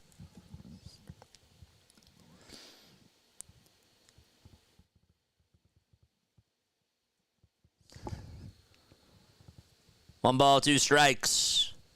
Phillies got 2 more runs in the top of the 9th. 92 pitches for Nola. The 1-2 on the way. High and away for ball 2. Out of his 93 pitches, 62 of them have been strikes. So his strike-to-ball ratio has been almost at 66% strikes. The 2-2 pitch. That's just barely high. Stubbs tried to frame it, and it was barely up high for ball 3. That's only the second 3-ball count that he's had today. He was behind in the count 3-0 to Pete Alonso and got him to strike out to keep the perfect game alive. That was back in the 5th inning.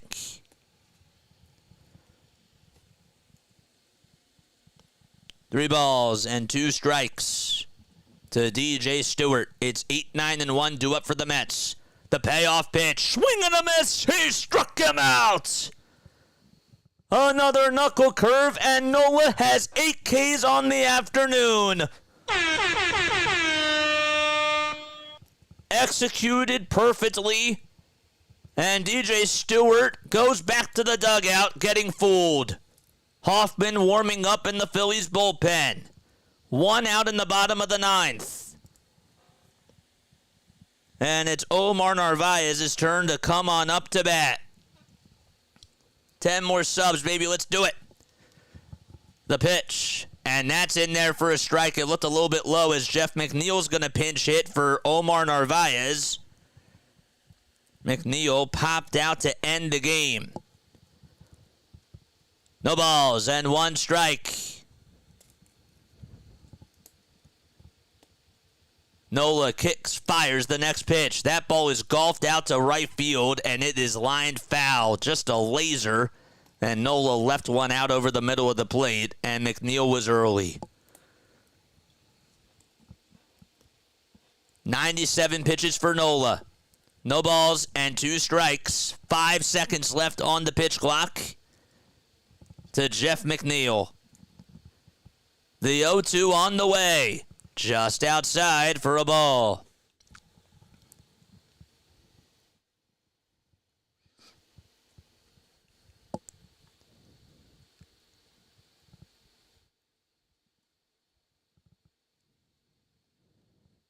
One ball, 2 strikes. And the pitch. And that's popped up. Hit out the shallow left field. Coming running in is Marsh. He can't make the catch. It goes behind him. And McNeil has speed. He's going to jog into second base and get on with an extra base hit. That's a mental error by Marsh. Wasn't going to be able to make the catch out in left field. Tried to slide. It went right behind him.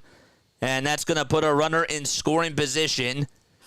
That's the first extra base hit since last night by the Mets.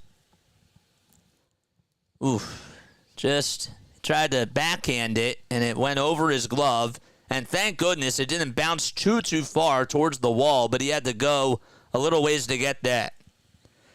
So McNeil comes through with a pinch hit, and it's Brandon Nimmo's turn to come on up. The first pitch, swing and a miss on a sinker at 92. That was just a hair outside by a whisker. Nimmo was 0 for 3.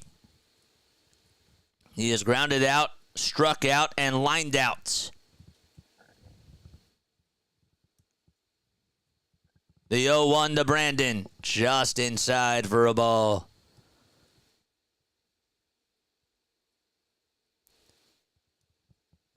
Ever since the walk-off homer against Sunday, he is 0 for his last 7. Nola looks back at second, now back to the plate, and the 1-1 delivery, swing and a miss on a sinker at 92. That was on the upper third of the zone.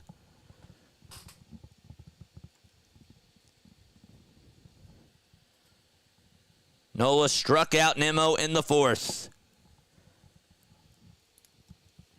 1 ball, 2 strikes. The 103rd pitch coming up. Here it is. Up high for ball 2.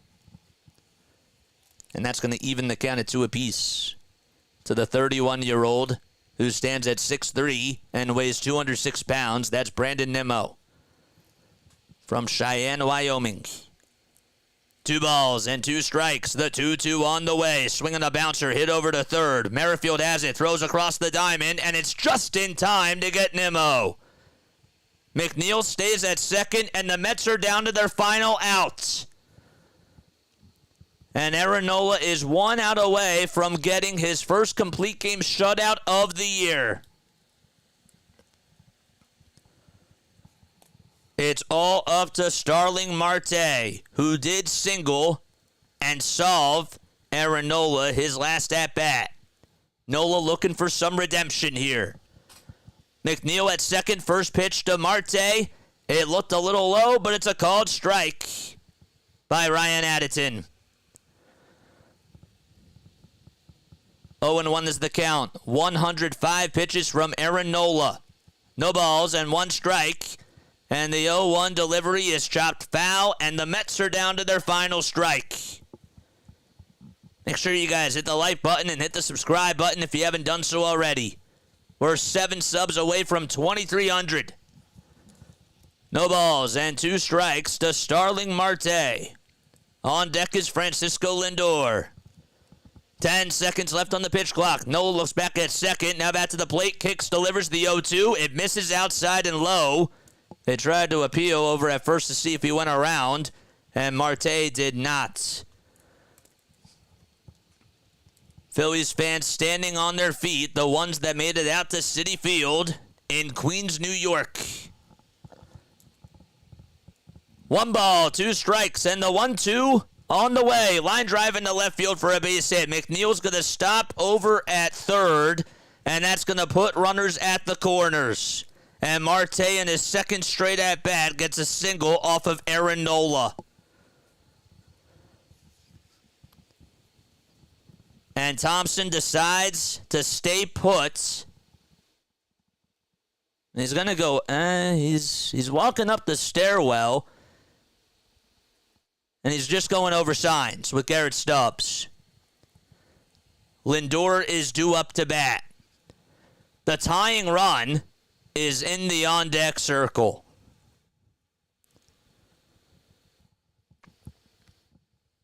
McNeil's at third, Marte's at first, and all the hands, or all the world, I should say, is on Lindor's shoulders right now.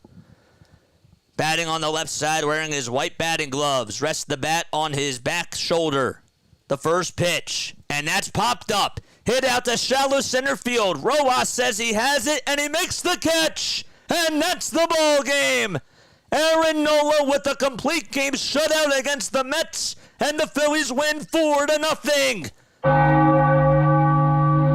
Stubbs gives Nola a pat on the back, and the Phillies have everything to be happy about as they go back to Philadelphia against the Mets for the next 2 games.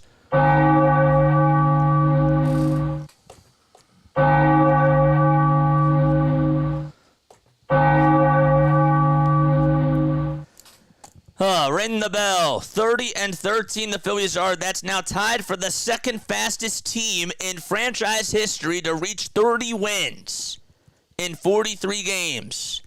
The fastest was in 1976. They did it in 41 games, but they have tied the 93 Phillies and the 1913 Phillies as well in 43 games to get to 30 wins. Good stuff. What a win. Good job by Nola. He had his best outing of the year and was perfect through 5 innings, man. On the way out, please hit that like button. Please hit that subscribe button as well. 5 more subs until we get to 2,300. That's his second complete game shutout. I wanted to make sure I get this correct. Of the season. They had one. What the heck was this? What the heck? This post was deleted, huh? The Phillies played with 4 infielders out of position and their backup catcher starting his 3rd game in a row, and they're 30-13 right now. That's awesome. When you put it in that perspective, And there was no Bryce Harper. There was no JT Realmuto. No Trey Turner. And yet they still won this game. They are just beating every single opponent that they're facing in so many different facets. Awesome stuff. Let's go, baby! And Eats Video, thanks so much for the super chat. Appreciate it. All right. The game is over, my guy. You were just behind. Good stuff, man. All right. We are going to go on for a post-game show. I will be back on in 25 minutes. Please join the Discord server. I want to get your thoughts on this Phillies game here, okay? I want you guys to come on, join the Discord server, join the voice chat, and I want to hear what you guys have to say because I think that there's a lot to talk about with this game. I was proud of Aaron Nola first and foremost. He did a really good job. Bryson Stott is doing a really good job now at the plate. And the Phillies' bottom of the order honestly didn't really do such a good job today. But Stott, Bohm, and Marsh were the biggest difference makers. Really did an awesome job. 3 more subs, so we got to 2,300. Can we do it before the stream ends? Oh, that'd be so awesome. That would be so, so cool. Ugh. We're just 3 subs away. So close. 119 likes. Cool. Good stuff. But yeah, good win by the Phils. Great win. Great work, JJ. Thanks, Denbrew. I appreciate that. Phillies were able to come up with 7 hits today. I'll say a couple more things about this game that I really did like, besides the movement on the pitches that Aaron Nola had on that knuckle curve, which was spot on. I said it from the first inning. If he can keep that on, that'd be so, so cool. I don't know anything about Discord. Okay, so all you got to do is you got to click that link. Okay, you join, and then you should see when I go live, you should be able to see that I am, like on the app, that I'm live for a live phone call. It should be like under live calls or like join voice chat or something. That's what it should say, and then you join that, and then I'll have you come on, and I'll have you talk about the game. I hope that makes sense. I can walk you through it too because I know that we have people that aren't really used to Discord, and we're still growing as a channel, so I can still walk you through it as we do it live. I just subscribed, man. I just subscribed. I might as well. I always check to come to you to check the score, says Robert. Thank you, man. Appreciate it. Hopefully this hot streak does not cost us long term. Hey, man, we're riding off of a high. You know what I mean? I think that it was a really, really good game. And, again, they're not just scoring runs. We thought that this team, with the way that they were built, was just going to outscore these opponents. But they're pitching so well. They're winning in different facets. It's not just because of their hitting. It's not just because of their base running. It's not even just because of their defense. Their pitching has been really good. The starting pitchers have been outstanding. The bullpen is starting to come around a little bit more.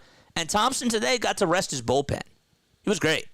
Aaron Nola pitched really well. And I tip my cap to him because that was really solid. So, good stuff. And a great win again for the Phils. They finally were able to come through with runners in scoring position in that 9th inning. And they broke the curse. They broke the curse, man.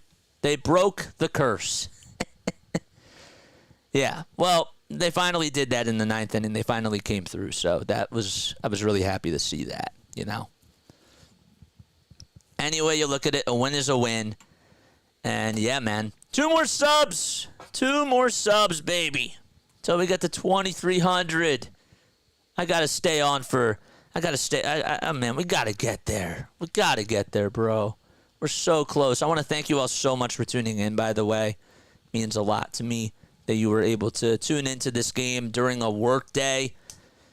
That's Philly freak stuff. That's freakish behavior. You know what that is. It's freakish behavior, bro. It really is. All right. Next game will be tomorrow night at 6:40 p.m. Eastern Time. And then they play the Mets again on Thursday at 6:40 as well. Scott will be going up against Walker on Thursday, and on Wednesday, the Phillies will send Aaron Nola on the rubber, and he will be going up against Jose Quintana. All right, we played you over the speaker at work. Oh, that's so awesome. We did it. We got to 2,300. Let's go. Oh, let's go, baby. Oh, good stuff.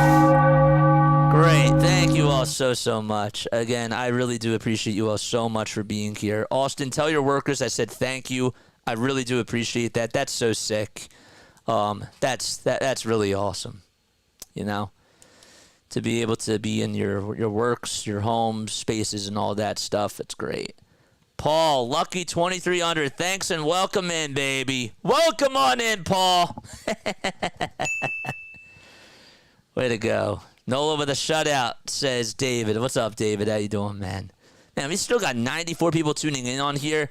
Before I leave, I wanted to just ask you one word to describe that game. One word. One word. That was, in my opinion, that was Nola-tastic. Nola-tastic. I was also going to say nostalgic, but it's not really nostalgic, you know. But Nola-tastic, I think, is a good one. Holy shutout, Batman. Holy shutout, Batman. Dominola. I like that. I like that. That's good. That's good. Good stuff. Runners in scoring position. D. McMahon, my pleasure. JJ does an awesome job with all the info. Thank you so much, Paul. Appreciate it, man. Again, we'll be on for a post-game show. I'll give you the link one more time. This is the Discord server. Join on in. Give us your thoughts. We'll do the post-game at 4:45. I'm going to write that down, and we'll talk about the fightings, bro. That's what we'll do. Talk about those fightings, baby. All right, see you then. Good afternoon and good day. Have a good one.